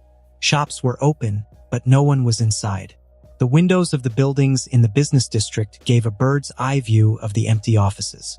There wasn't a single screaming seagull, not the slightest bird chirp, not a stray cat. The streets were empty. My chakra buzzed. My senses stretched to the edge of the city. No one. I unhooked my belt. Kensei, the old man, turned halfway to me and raised a finger to his mouth, smiling. I straightened up, hid my hand behind my back, my kunai slipping into it. How about some music, Shoto-sama? He turned up the radio. To Hold Me. A distant part of my mind recognized the song. It was an old hit from 1968 by Engelbert Humperdinck. The car drove at 30, as the signs indicated. Every traffic light we encountered turned green immediately, as it had been since we entered the city. My eyes were glued to Kensei. His right hand held the steering wheel, his fingers tapping rhythmically on it. Then his left hand slipped into the inside pocket of his jacket. My muscles tensed. Expertly, he turned the car to the right, and for the first time since the beginning, we came to a red light at an intersection. He stopped and pulled a phone out of his pocket. Out of nowhere, 3 shiny black 4X4S appeared. They entered the intersection, driving deliberately slowly. Then they blocked our way. The first car, parked perpendicular to ours, prevented us from moving forward. The next 2 cars parked in front of and behind the first, preventing us from getting onto the sidewalks. I looked behind us. 3 more 4X4S were already parked there in a similar configuration. I took off my watch and scanned the area. There was no adjacent alley. Kensei handed me his cell phone without looking at me. Suspicious, I scrutinized the old man. Then my eyes were drawn to the name on the screen. Enji, I put the phone to my ear. Kensei lifted the passenger seat and discovered a hiding place I'd never heard of. He pulled out a gun, 3 bullets, a silencer, a knife in a holster, and black gloves. Shoto. It was my father's voice, or something that sounded very much like him. I'm on my way, stay with Kensei. Whatever happens, don't lose the phone. It has a tracking device. My eyes darted between the 3 black cars in front of us. They turned off their engines. Understood, Kensei sang in a low voice to the rhythm of the song. He pushed up his rectangular glasses with his thumb, then loaded his gun. He removed the safety and slid it onto his belt. He pulled on his gloves last, snapping the leather against his skin. At the other end of the line, I could hear my father barking orders back and forth. Kensei unbuckled his belt and climbed up beside me, crouching on the seat. He took the phone out of my hand. Kensei nodded at what my father was saying. It was a handful of commands like, my son's safety first, and show no mercy or we'll be there in 10 minutes. Good, my father finished. I'm going to turn off the microphone so you can't hear me, but stay on the line. The car should withstand a half-ton attack, so you should be safe for a while. All right, Kensei replied without losing his look of friendly old man. The contrast was even more pronounced when he stroked the barrel with the tip of his finger. He handed me the phone, which I promptly tucked into the blazer of my uniform, amused at my expression. Don't worry, he reassured me. Your father hired me specifically for this. I'll protect you even if it costs me my life. It was a very theatrical statement. I wondered if he only said it because my father was still on the phone. I'm not worried about that, I said and looked away. If we ever get separated, I don't know how I'll be able to defend myself since I'm not allowed to use my quirks on public places anymore. A stupid restriction imposed by the judge, considering what I'd done to my last abductors. Oh, that Kensei lifted a seat and pulled out 2 knives as long as my forearms. They were almost as big as Tonto's. I heard you've been taking kenjutsu classes, he said with a shrug. Use them, and when this is over, we'll act as if I was the one using them so you won't get into trouble. My eyes darted between his serene face and the weapons. I smiled. Thank you. The blades were well balanced, and the handles were not slippery. I took them by the handle and held them backwards, hiding them under my forearms. 8 minutes, my father grumbled. He turned off his microphone again. Just then, the door of the central 4x4 blocking our way opened. For a second, nothing happened. Then blood drained from my face. Endeavor, Kensei said calmly, adjusting his glasses. We can't wait for you. The old man slid between me and the armored window, pushing me with one hand behind his back. I was pinned between him and the back seat, but I didn't miss a beat of what was happening. Sitting spread-eagled at the foot of his car's seats was a hooded man, a rocket launcher in his hands. It's not a kidnapping, it's an assassination attempt. I saw the scene in slow motion. The rocket exploded from its black tube. It violently threw back the man who had fired it. A cloud of white smoke rose from the barrel. Then it turned red, as if it were on fire. The air shook. The wind blew, crackled. Kensei threw me underneath him, forcing me to put my head between my knees. I felt it the second the rocket hit the bumper. The metal bent, rumbled. The ground shook as if there had been an earthquake. The pavement creaked. Buildings swayed. Car windows exploded behind us. One of them, thrown into the air, spun around before smashing through the window of a flower shop. Our car continued to creak. For a second, the front wheels lifted. I dug my nails into the seats and clenched my teeth. Kensei, leaning over me, kept me from sliding. A front tire burst. The car fell back. The airbags went off. The car alarm mixed with the crackling radio. The rocket exploded. The windshield shattered. A blast of hot air lifted all the dust off the street, raising a gray haze over the crosswalks. The temperature inside the car rose. The trees and groves on the sidewalks burst into flames. On our left, a building collapsed. Pieces of brick rained down from the sky. A cement block larger than a television set hit our windshield. The crack widened, cobweb-like tears spread. The block rolled onto the bumper. Brick projectiles hit our car so fast and so hard that, for a second, I thought they were bullets. To our right, the window of the dry cleaners exploded on impact. A veritable shower of cement meteorites fell on the street and the houses, gouging the asphalt and punching holes in the walls. A boulder hit a fire hydrant, shattering the red cap. A veritable geyser erupted, soaking our car and the burning trees. Steam was released. The remains of the collapsed building drowned the sidewalk like a foamy wave crashing on the beach. I waited, motionless, my heart pounding. Kensei kept an iron grip on my neck. Finally, he released me. You're all right. I nodded, barely able to utter a word because of how dry was my throat. We'd just been hit by a missile at point-blank range, and we survived. Ha. Kensei patted the car's roof with his knuckles. A really solid machine, he hissed admiratively. The Germans really are the best when it comes to cars. He smiled to reassure me, but positioned himself so that I couldn't see what was going on outside. All I knew of the chaos around us was thanks to my hearing. He looked over his shoulder and down the street. I looked down at the cell phone and pulled it out of my pocket. The call with my father was still in progress. Kensei mumbled, "Solid or not?"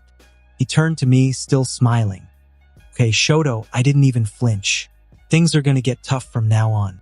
The car is solid, but I don't think it can take 1 or 2 more hits like that. I'm gonna get us out of here, and you're gonna have to stay very close to me, you understand?" Considering what just one of those missiles had done, I had my doubts about whether this was the wisest option. But my father trusted him, so I could at least give him the benefit of the doubt.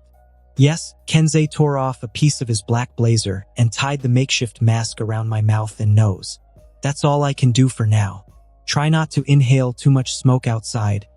He tore off another piece of his jacket and made another one for himself. "We'll go this way," he pointed to the space between the back seat and the handbrake. "I'll take care of neutralizing the missile shooter." Your goal is to stay safe and sound. Okay. He was talking to me as if I were a child, but I was a child to him. I nodded. We'll go to the harbor and take a boat to get away. That seemed to be our best option. Indeed. They must have blocked the roads and land access to the city, but maybe they hadn't thought of the sea. After all, how could they have foreseen that a 10-year-old boy and an old man would manage to lose them and make off with a stolen boat?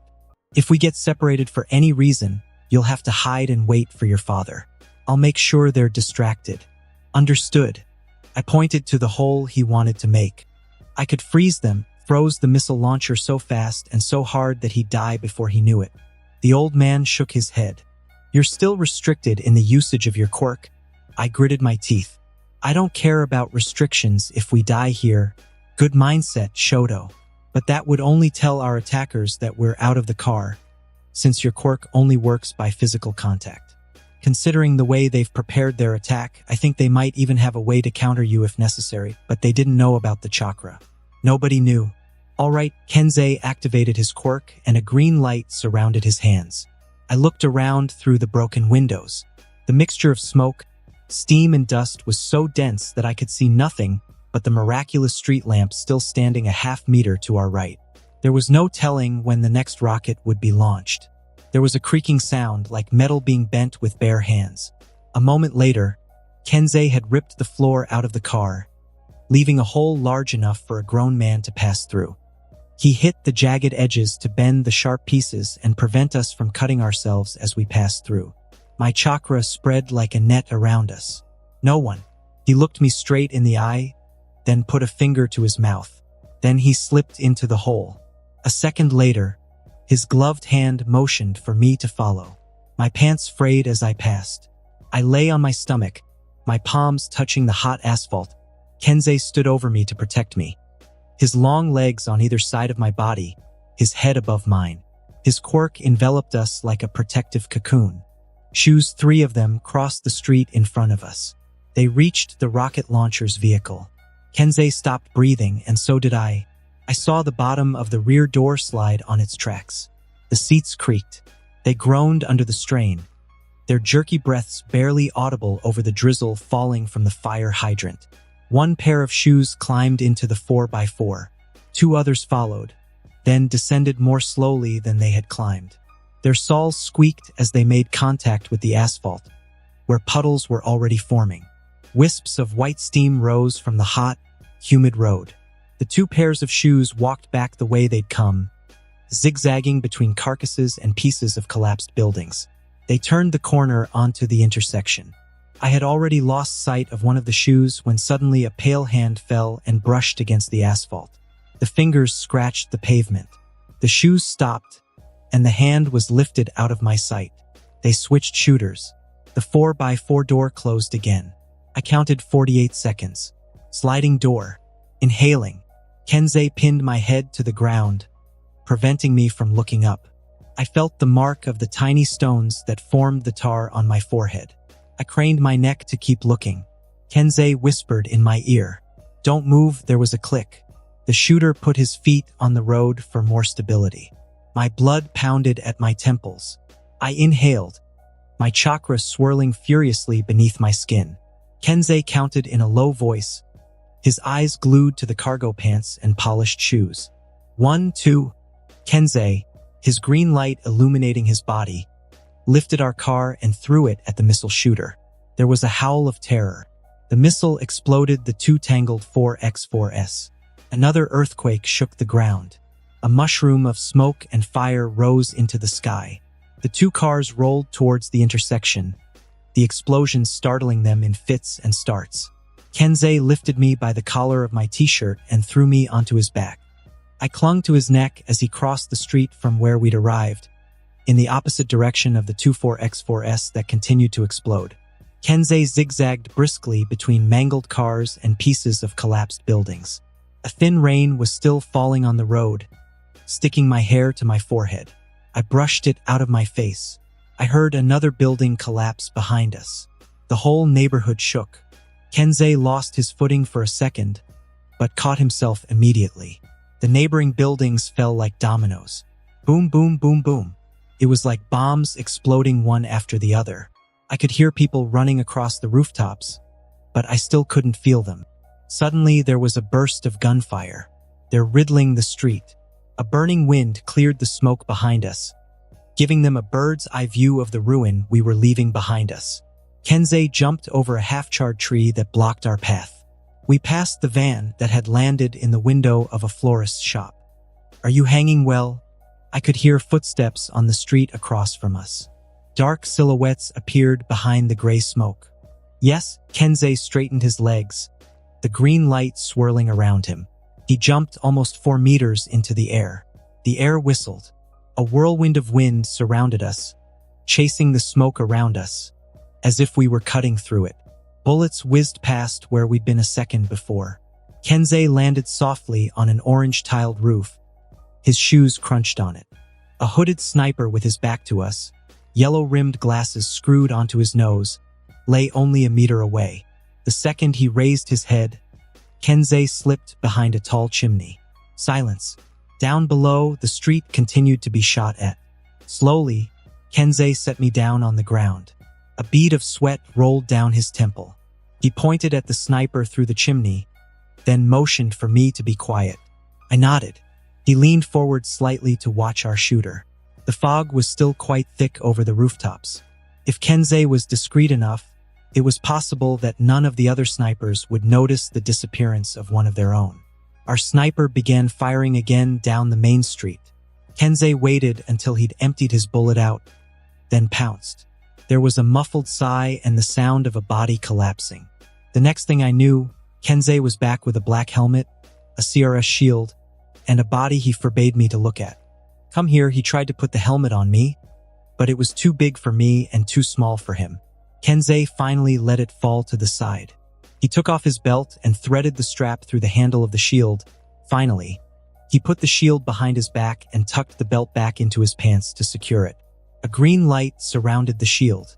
"I guess I'll go in the front this time?" I tucked my 2 knives into my waistband. Kensei smiled. "I'm sorry I didn't bring my baby carrier." I ignored him, although his cheerful demeanor calmed me down a bit. I knew he was doing it on purpose, but it felt good to know that at least one of us wasn't going to lose it. Kensei picked me up and held me against his chest with one hand. He attached the silencer cylinder to his pistol, then checked the number of bullets in the magazine. One last time, .10. He pulled the strap of his shield and jumped into a new street. We landed silently behind a dumpster. Kensei stopped and scanned his surroundings. I did the same, my fingers brushing the knife-filled holster at his waist. Goal: reach the harbor.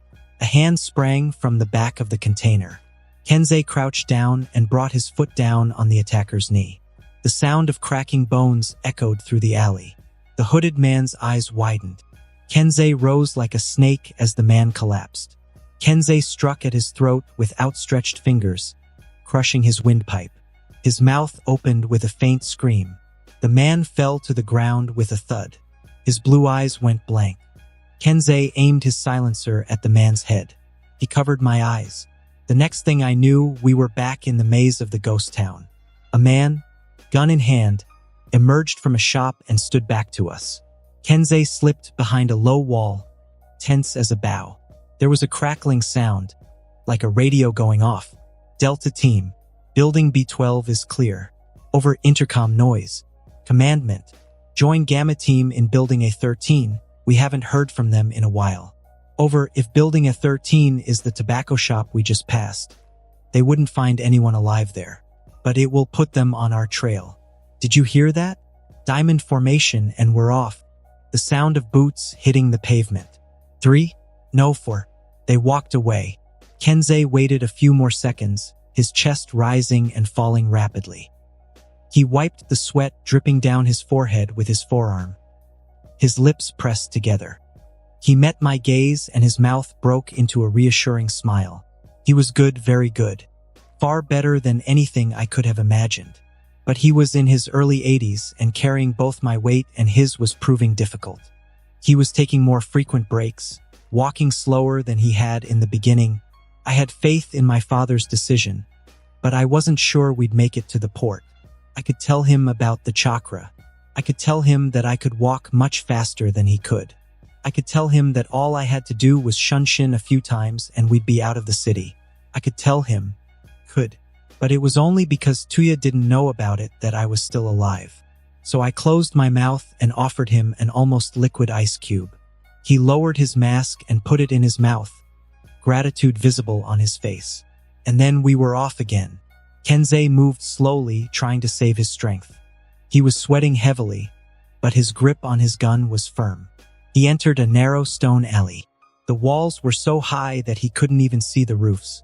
The cries of seagulls assaulted me. We were close. Kensei hurried on, impatient. His gun still firmly in his hand, he approached the end of our street. Two hooded men, walking side by side, entered the perpendicular street. The one on the right, the closest, turned his head toward us. In a second, Kensei was on top of him, plunging his knife into his jugular vein. The second stepped back and pointed the barrel of his gun at us. He screamed. "They are dash!" Kensei, his hand glowing green, sliced the weapon in two. The smoking barrel fell to the ground. The man pulled a knife from his pocket and took 2 steps in our direction. "Come!" he dash! Kensei shot him in the head. The man's eyes rolled back into their sockets. Blood gushed from his forehead, staining his face like a fountain. A spurt of brains hit the wall behind him. The man collapsed, his heavy body sliding against the stones. He left a bloody trail. Kensei didn't cover his eyes. He didn't have the time. He turned right and ran at full speed. My head throbbed against his chest. My eyes were glued to the corpse with the exploded skull. A mixture of piss and excrement stained his pants. Last time, their charred bodies had been so disfigured that there hadn't been a human thing left in them. None of them had looked up to the sky. None of them had had time to defecate. None of them, over there, the moving shadows of a group of men were cast on the walls of the alley. Kensei turned left and they disappeared from my view. A shadow blocked out the sun. I looked up and caught the image of a leg landing on a roof. A bullet exploded his ankle. Kensei lowered his gun. There was an outcry of anger and pain. Down. Section C4. I ran 2 fingers over my cheek. Blood, warm and sticky, had splashed on me. My eyes went back to the 3 men who had just rounded the corner of our alley. The radio on one of them was crackling. Kensei spun around, pulling me closer to him. He shot each of them with a coolness that stunned me. His precision was surgical. Kensei spun on his feet again. Without stopping to run, he tossed his empty bullet to the side and loaded a new one into his Glock. Kensei jumped into a new street. A volley of bullets tore holes in the wall a hair's breadth from our heads. Kensei fired at our attacker and turned around. The shooter forced us to turn left into a dead end. This way, Kensei bent his legs and jumped over to the rooftops. His shoes crunched on the tiles like chalk on a blackboard. The 4 nearby snipers turned their heads toward us. Kensei shot 2 of them. He jumped onto the adjacent roof and ran away at full speed. A bullet ricocheted off the CRS shield reinforced by his quirk. A veritable army of men climbed onto the rooftops. All of them pointed their guns at us. My chakra crackled on my skin. Kensei! He jumped from the end of a building, his feet raised to provide a smaller target. The wind rattled his jacket at the back. The sun burned the back of my neck. The air whistled around us. Bricks exploded into shrapnel. Chunks of sandstone and cement flew in all ways. A shower of bullets hit the augmented shield. Kensei groaned under the pressure. He forced me to lower my head. Kensei fell. The remaining bullets flew over our heads. They pierced the painted wall in front of us. Kensei landed heavily and rolled to break his fall. His left hand covered my head and the arm holding his gun was wrapped around my body. He held me so tight I could hear his heart beating against my skull. My left leg moved accidentally. Kensei hissed. His thigh was bleeding. "How are you?" "Don't dash." There was a terrible explosion. A mushroom of black and red smoke rose into the sky about 300 meters away. The scorching wind brought a smell of sulfur and burning. A high-pitched, closer sound echoed. I pulled the phone out of my pocket. The call had just been cut off. Worry overwhelmed me. Suddenly, the ground shook. Around the corner, garbage cans toppled over. Garbage bags ripped open on the pavement. Rotting fish and greenish cheese slid down.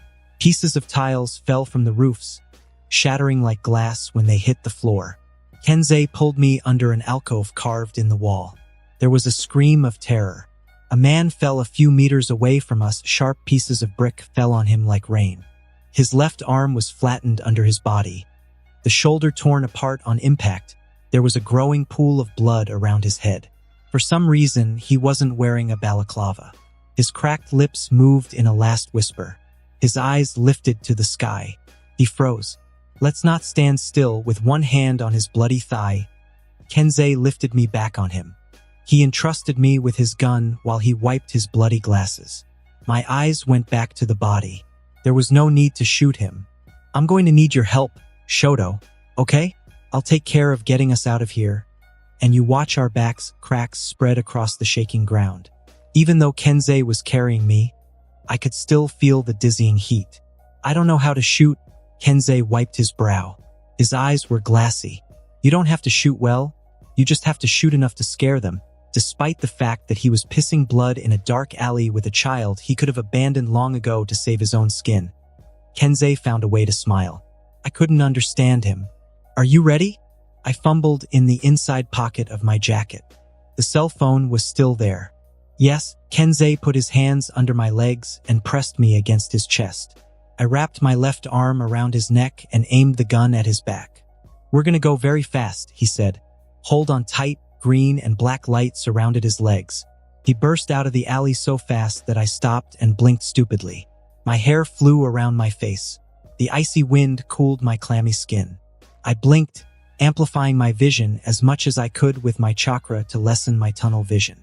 Bullets bounced off the enhanced shield. Kensei forked. I could hear them running across the rooftops. I raised my weapon, sticking my skin to Kensei's clothes for extra stability. A head emerged from behind a low wall. I took aim and fired 1, 2, 3. No one rose. To the left, a swarm of people dressed in black emerged from a house. I fired into the crowd. One fell to the ground.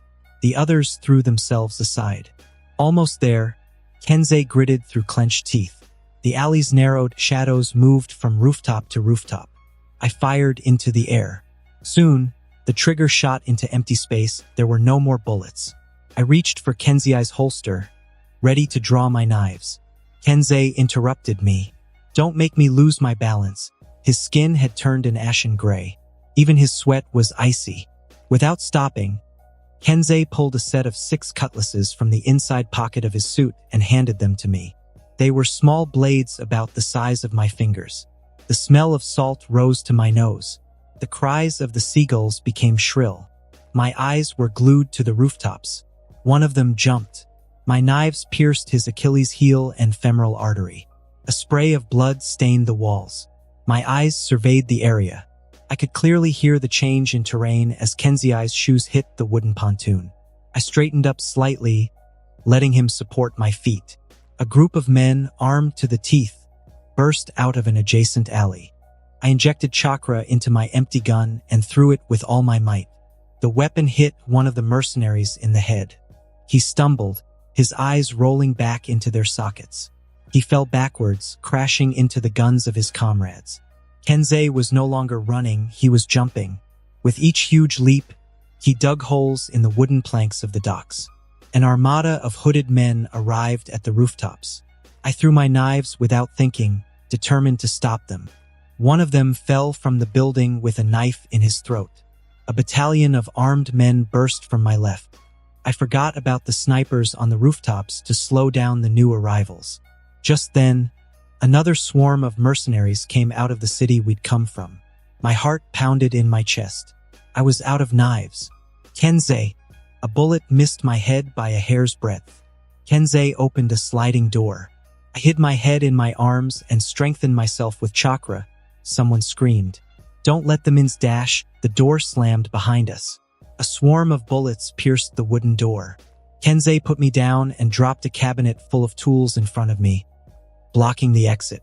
I exhaled loudly, my eyes surveying the interior of the boathouse. The place looked more like a barn with its two high windows, and the boats were fishermen's boats.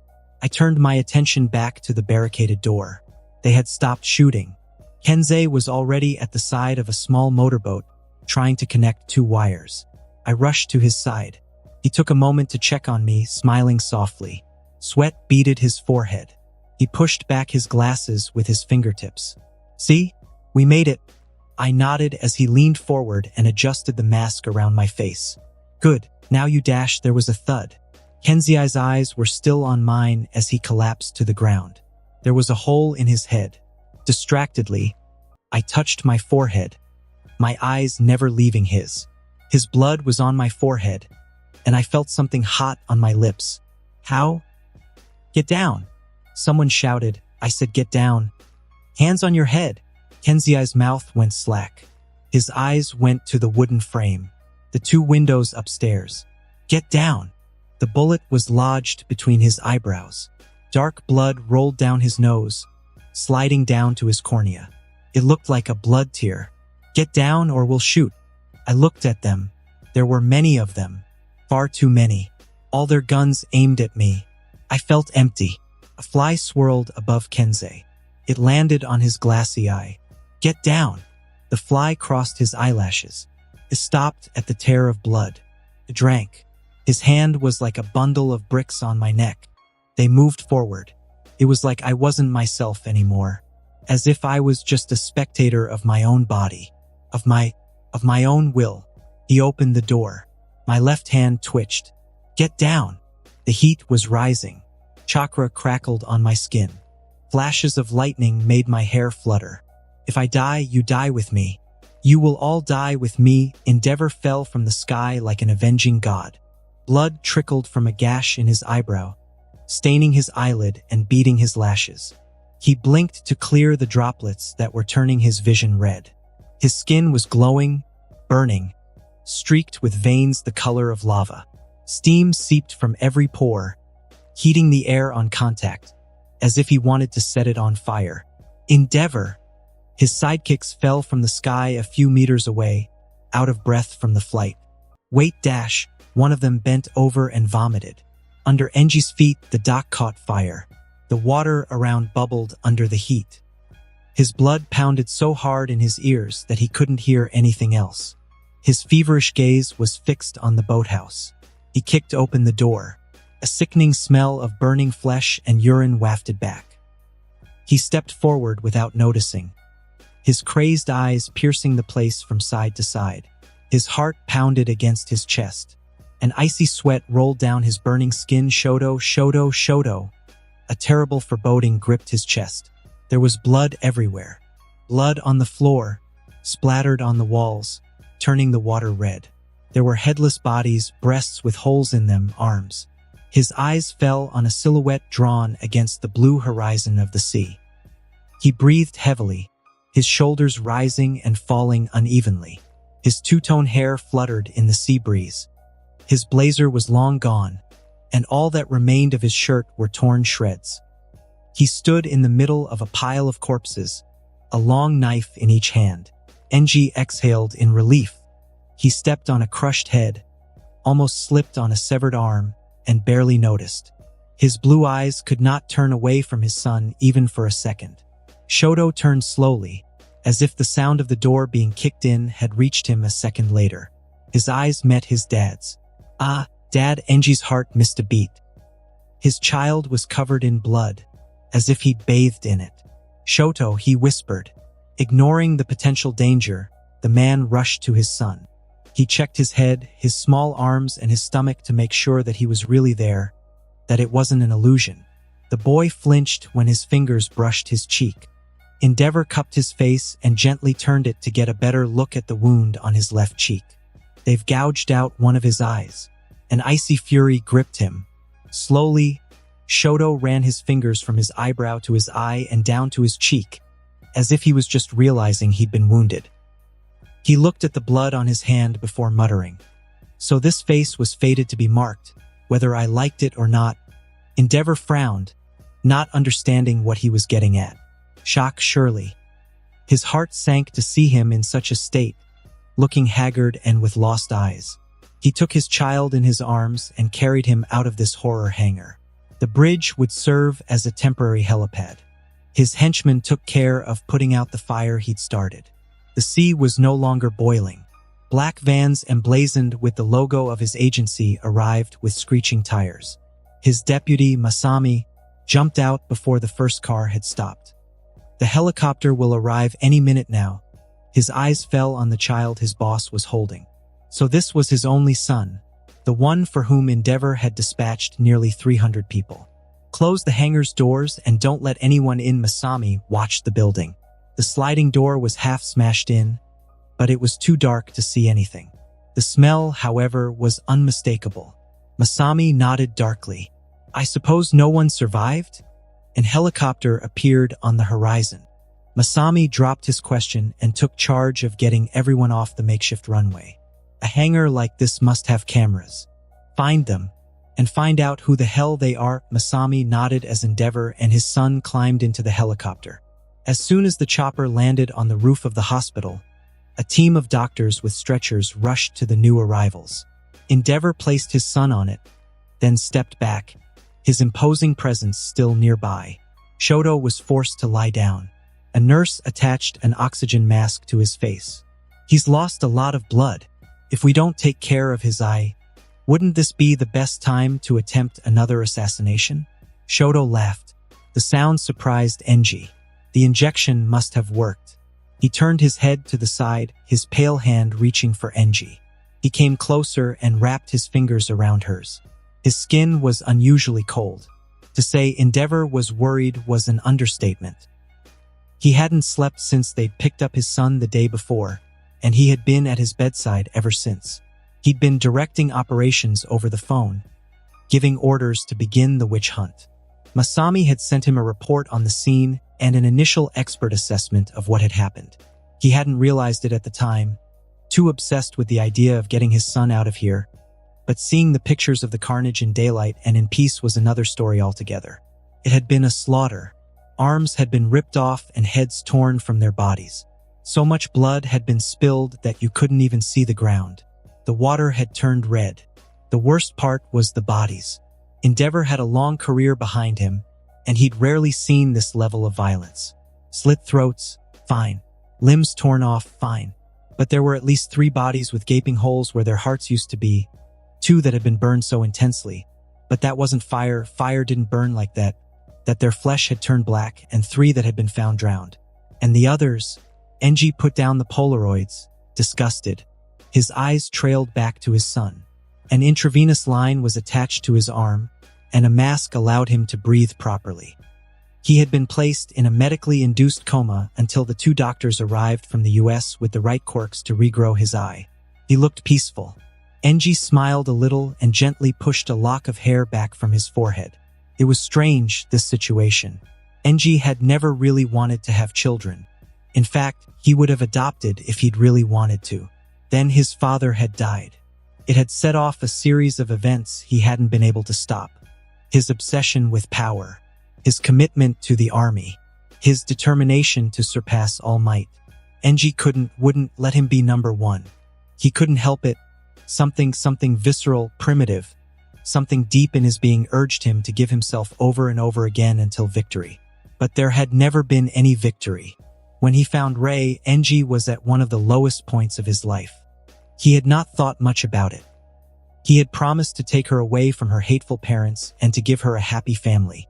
She had heard him talk about his thirst for power and she had accepted it. He knew she thought she could change him and he knew it wouldn't work, because even if he sometimes lied to himself, Enji was like that and he knew it. Looking back, Enji knew that he had never felt anything but strong affection for her and deep respect as the mother of his children. She had loved him, for sure. He didn't deserve it. They had had children together, Tuya, Fuyumi, Natsuo. He had loved all 3 of them, each with their own qualities and faults, even if they were failures. And then there was Shoto. He hadn't seen him like the others, hadn't perceived him as his child. He was his creation, the one who would allow him to dethrone All Might. But before he knew it, the boy had trapped him. Enji had found the way he clung to him annoying, his tendency to fall asleep only in his arms annoying. Over time, he'd found comfort in this boy who looked just like him, and in those big eyes that looked at him as if he held the 7 wonders of the world in his hands. So Enji paid him some attention. Just a little, not much. He'd listen to him talk about his favorite comic Princess Sarah, and how he spent his days, what he wanted to do with his life, about his obsession with chocolate cake. Shoto was unlike his 3 other children. He liked to seek him out, he wanted to spend time with him, and listen to everything he said as if his word was gold. Enji felt appreciated, loved, unconditionally. So greedy as he was, he asked for more. Maybe Ray had been right. Maybe he'd always treated Shoto differently than the others. And that was what, never mind. Surely, that was why he found himself at the bedside of this child. His child, putting off his heroic duties to be as close to him as possible until he was cured. When he opened his eyes, he wanted to be the first person he saw. His mind returned to the boathouse. There were no reporters yet, but it was only a matter of time.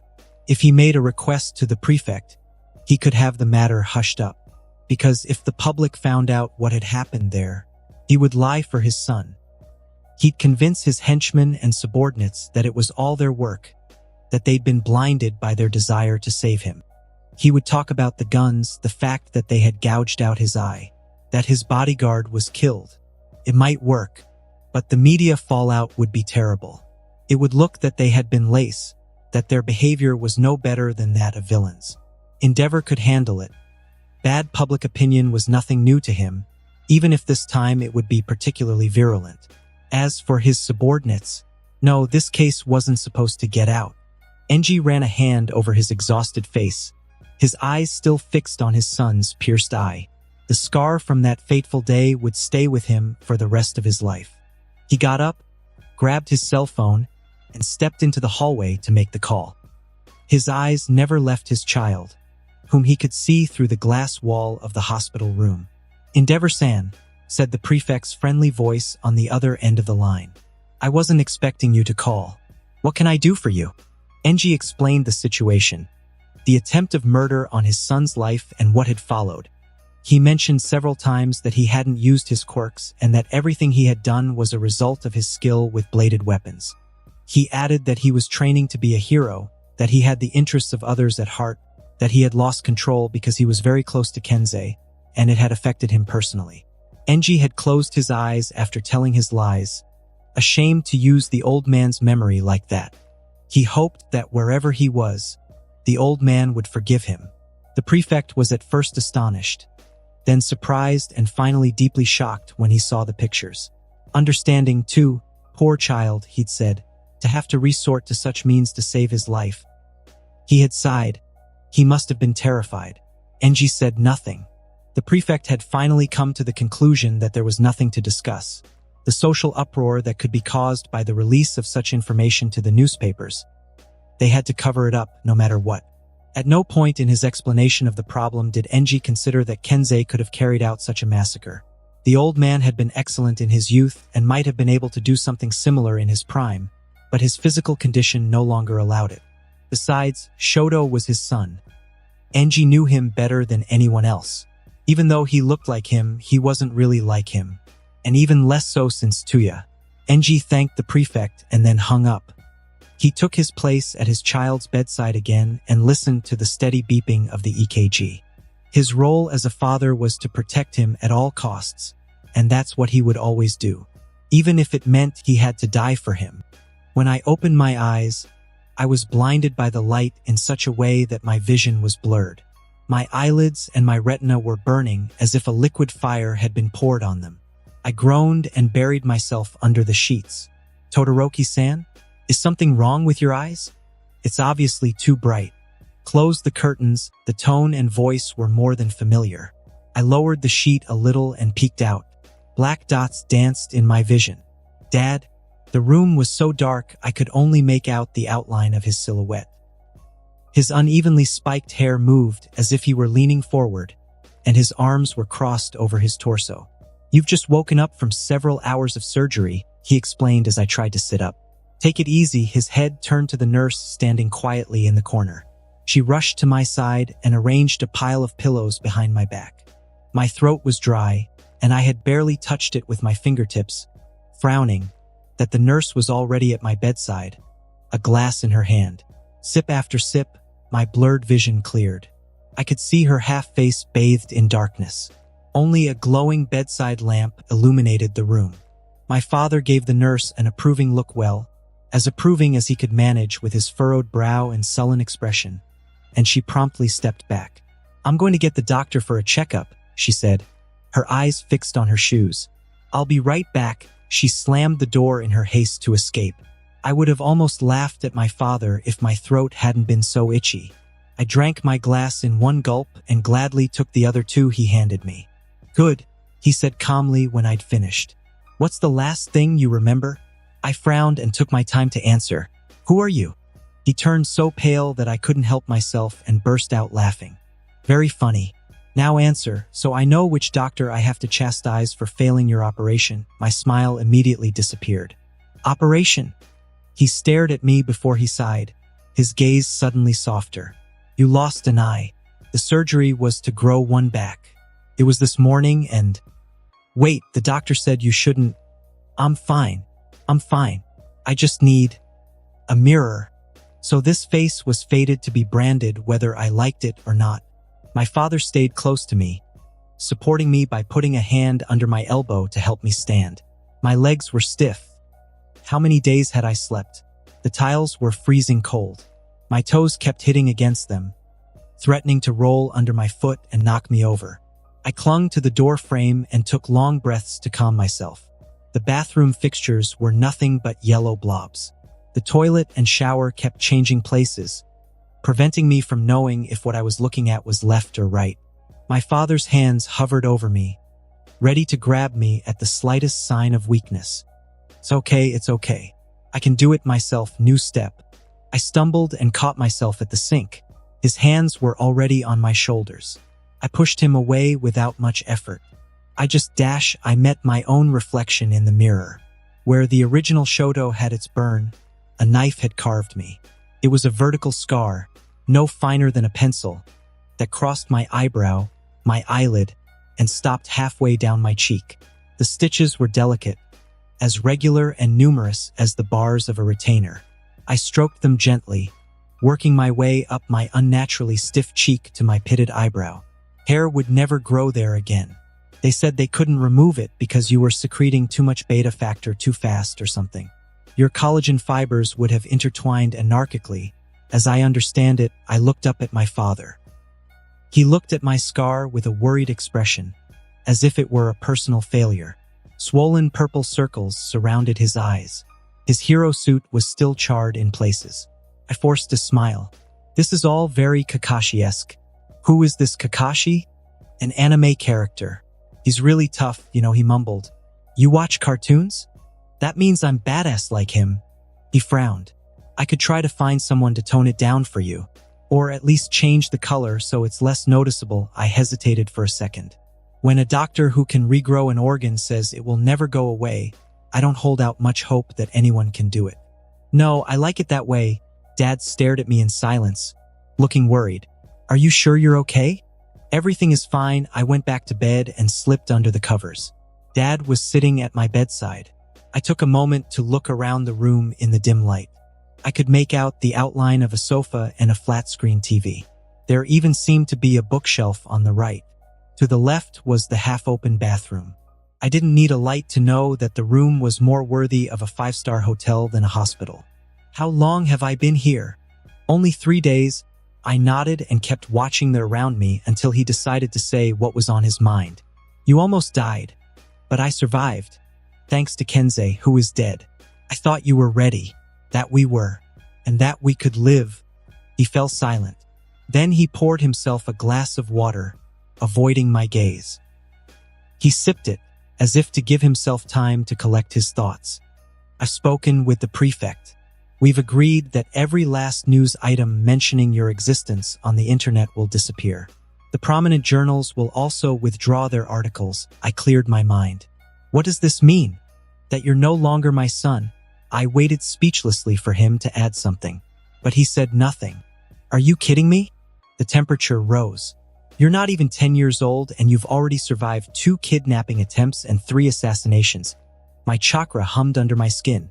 Our connection puts you in danger. You could die next time, but I will not. The curtains caught fire. My father remained silent, impassive, indifferent. I survived. Again and again, the fire alarm went off. In a second, I was soaked to the skin, my hair dripping down my face. He didn't even react. I have to increase security around you. A team of bodyguards is already on their way, I shouted in anger. I threw my wet sheets aside and fell heavily to the floor. My knees buckled.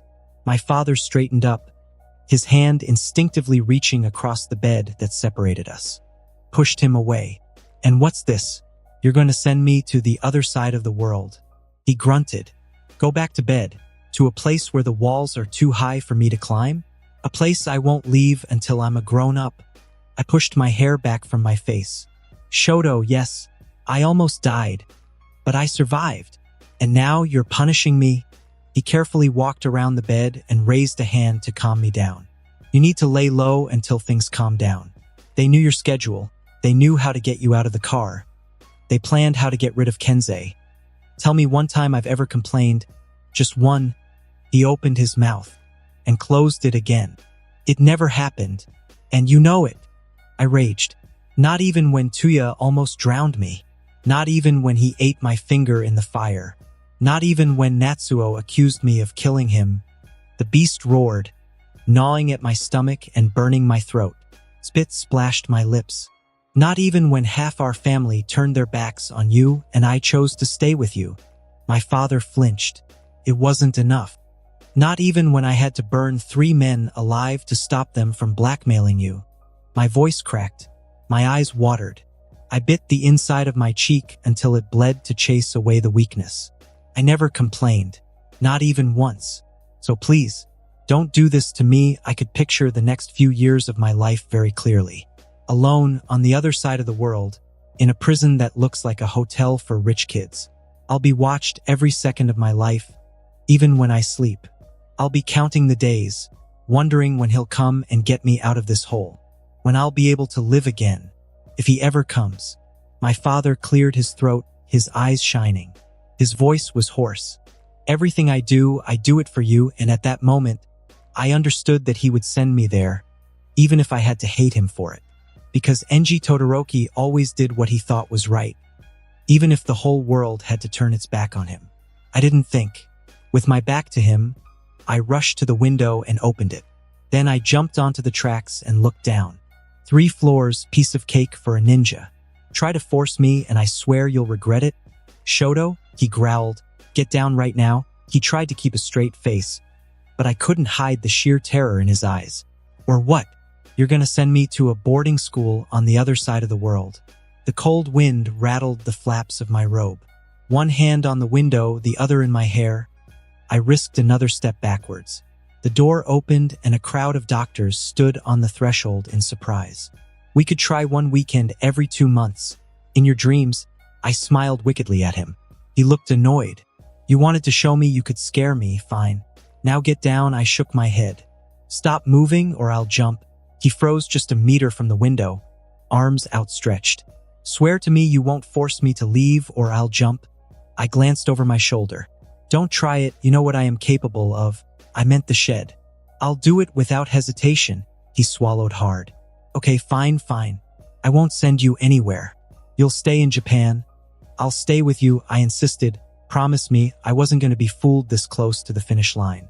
He gritted his teeth. You'll stay with me, I swear. Come down now, I shrugged. If that's all you want. I put my first foot on the heater underneath. My toes slipped and oh shit, someone shouted. Fingers wrapped around my shirt and pulled me in. I fell onto my father, putting my hands on his arms to keep my head from hitting his shoulder. He hugged me and, is he shaking? Don't ever do that again. I felt a little bad. It's true, he's already lost a son. His fingers dug so hard into my back that I was sure I would be bruised. Yes, I said, looking away. I swear Kensei was buried on a sunny day. The birds were chirping peacefully and the sun was shining brightly. There was a light breeze and the smell of freshly turned earth hung in the air.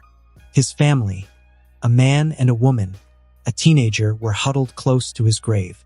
I found it strange the way they were crying, hugging each other. Was it for comfort? Was it just to make a spectacle of themselves in front of those who had come to pay their respects?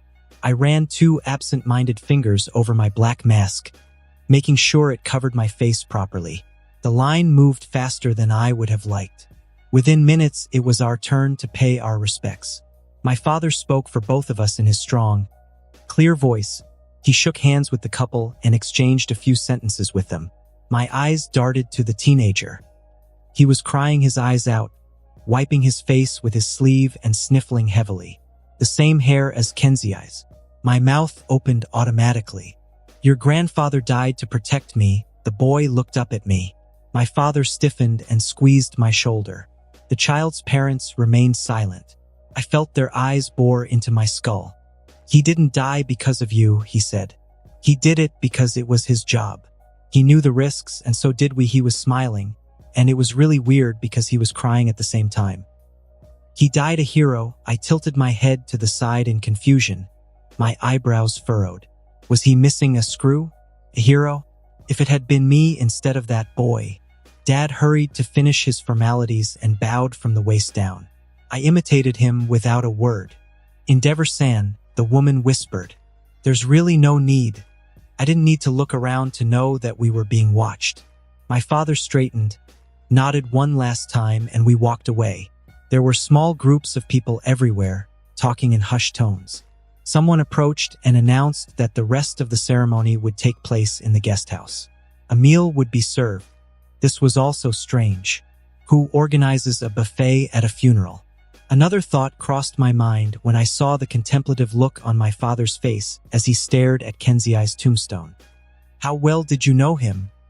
His troubled eyes turned to me before returning to the monument. He muttered. He was my instructor when I was in the army. As I was silent, he added, I enlisted right after I graduated from UA. I wasn't sure if I wanted to be a hero anymore. A small smile appeared on his lips. He really was the worst instructor one could have. I don't think I ever hated anyone as much as I did him. Again, silence. At least I can thank him for reigning in the bratty teenager that I was. Were you that hateful? It seemed inconceivable to me. My father had all the makings of a quiet force. I really was the worst, he confided. Full of arrogance and contempt. This time, a real smile lit up her face. I said nothing more, satisfied with the way the conversation had turned out. We stayed for another hour, with a few people occasionally coming up to talk to my father. He told me a few more anecdotes from his youth and some funny episodes with Kenzie. By pressing my hand against his, I hoped to give him some comfort. I hoped my presence at his side would be enough, but I wasn't sure. We finally left in a black sedan. The window between the driver and us was rolled up, giving us relative privacy. Apparently my father felt the same way about funeral buffets as I did, because we went straight home. I'm sorry, I said after a long moment. You seem to care about him. He pressed my hand against his. You have nothing to be sorry for. He knew the risks of becoming your bodyguard. It was his job. Then, as a second thought, he added, it's not like you could have done anything anyway. A bitter flavor crept into my mouth. Was it worth it to let Kenzie die? I squeezed my father's hand more tightly. Yes, because I was alive. Once upon a time, Haruka Maki had been the best in her field. No one had ever walked into his treatment room and not come out a changed person. Except for one. The taxi stopped on the tarmac of a huge hangar. A large 4 was painted on the front. Maki paid the driver and jumped out of the cab, clutching her small briefcase. Her heels slipped on the ground and she almost fell. A gust of wind blew her long hair into her face. She spat out a few strands and cursed. Hello, Maki gasped. She brushed the hair away from her face and smiled. Crow's feet creased the corners of her mouth. She stammered like a teenager. Hello, the man was tall, very tall. He was 2 heads taller than her and his golden eyes peered out from under his long lashes. His skin was perfect, poreless, as smooth as a Greek statue. His fleshy lips were as red as blood, parted lightly to reveal a pair of teeth as white as they were sharp. His hair was auburn, with strands as delicate as they were shiny, falling softly against his ivory skin. In all her life, Haruka Maki had never seen anyone so beautiful. Her interlocutor's smile widened. "And you are?" He had a strong foreign accent, but she couldn't tell where he was from. Maki blinked stupidly, her mind still a bit clouded by the man. Remembering why she was there, she fumbled in her pockets for the printed email. "I'm Haruka Maki, a former psychologist specializing in pediatrics." She forced herself not to meet his gaze. She was embarrassed enough. "Mr. Todoroki asked me to come here today to take care of his son." She didn't mention that she had almost turned him down. Retirement be damned. And she didn't mention that she had been persuaded by the mountain of money and one of the many estates in the Maldives that Enji Todoroki was offering her. The young man smiled as he scanned the sheet she handed him. He looked more like a Hugo Boss model in his spare time than a truly competent member of the security service. But his shoulders... Maki felt her mind fogging up and forced herself to focus all her attention on the crumpled sheet of paper. It didn't sound very professional, but in her defense, she'd only received the offer last night. The young man looked her directly in the eyes and then leaned forward. Maki's eyes widened, but she didn't move, redder than a blaze. He brushed a strand of hair behind her ear. "There was a small spider," she returned his unconvinced smile. "Everything seems to be fine. Welcome aboard the Todoroki private plane, Miss Maki. I wish you a pleasant journey." Maki turned around at the bottom of the stairs to thank him. But no one was there anymore. "She's even uglier than I remember." Her confused gaze wandered over the Turkish carpet and the leather sofa. She met my gaze and her eyes crinkled like a wrinkled mouth. All the irritation her mere presence in my life had caused me 5 years ago came rushing back. "Hello, Shoto. I don't think you remember me, but we met a long time ago." I tapped the armrest impatiently. "I remember." "Oh?" She sounded intrigued. Not wanting to give her any silly ideas, I added, "I have an excellent memory." "I can see that." She set her briefcase down beside her and took a notebook and pen from her inside pocket. She scribbled in it while I waited for her to turn her head away so I could read it. The doors slammed shut and the old woman gasped. I leaned forward, and she turned her head to face me. I pretended to dust my pants. "You may remember that we had to stop the sessions last time. Do you remember why?" I almost rolled my eyes, but since that would have given her too much material to work with, I settled for observing her neutrally. "Yes. Are you going to be silent every time I ask you a question? If so, let me know so that I can get down immediately. I'll be sorry to waste both of our time." I thought back to my father's witch hunt. Making an effort with her was the only thing he'd asked of me. That and to stay alive. "No, fine." The shrink smiled and her face split in two. "I'd like to start at the beginning. My name is Haruka Maki, and I'm a retired psychologist. Today we're just going to get to know each other and get into the swing of things. Your turn, Shoto Todoroki." She tapped her pencil on her notebook. "I guess that's a good start. Since you didn't even say hello last time," her joke fell flat. But she didn't give up. "Tell me about yourself. What you like, what you don't like." "My name is Shoto Todoroki. I like to fight, my knives, my chakra play. There's not much I don't like." "And what do you want to be when you grow up?" "When later? You mean when we land?" She laughed. "No, I mean later. When you're grown up." I shrugged. "That's a long way off, unattainable. Have you ever thought about it?" "Nope." I sensed my bodyguard sitting on a wing move closer to the one leaning against the oar. "Probably to talk. It's been a few years since we last saw each other. Can you give me some key points about what's happened in your life?" Lying was out of the question, since there was no doubt that my father had already told her everything that mattered. So I was content to play down the seriousness of things. "My father divorced his wife, sort of. Our house caught fire, so we rebuilt it. I like my school, studious." She wrote everything down in her notebook. "And your brother, Tuya, I think? He was problematic. Did your relationship improve?" "Yes, as long as he stays dead, we'll be fine." "Your mask is new too. Can you tell me why you're wearing one?" I hesitated. "Nothing you tell me will get out, Shoto. I guarantee it." I could feel the frozen energy of my 4 bodyguards. Even over the noise of the plane's propellers, I knew they could hear my heartbeat. I could feel my ears heating up. I don't like the taste of blood in my mouth, she blinked. Stupidly. The taste of blood in your mouth? I'm not sure that I understand what you mean, embarrassed. I crossed my arms over my chest and sank into my chair. I looked at the clouds outside, refusing to meet her gaze. You wanted me to answer, so I did. I won't elaborate after that. The discussion came to a halt.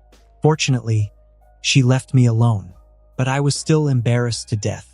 I was even looking forward to getting to Italy. And that concludes this episode. If you enjoyed it, I'd seriously love it if you guys could leave a like on the video, as it genuinely helps out so much, and it keeps me going. Plus, it takes only 1 second. That said, have a wonderful day. See you in the next one.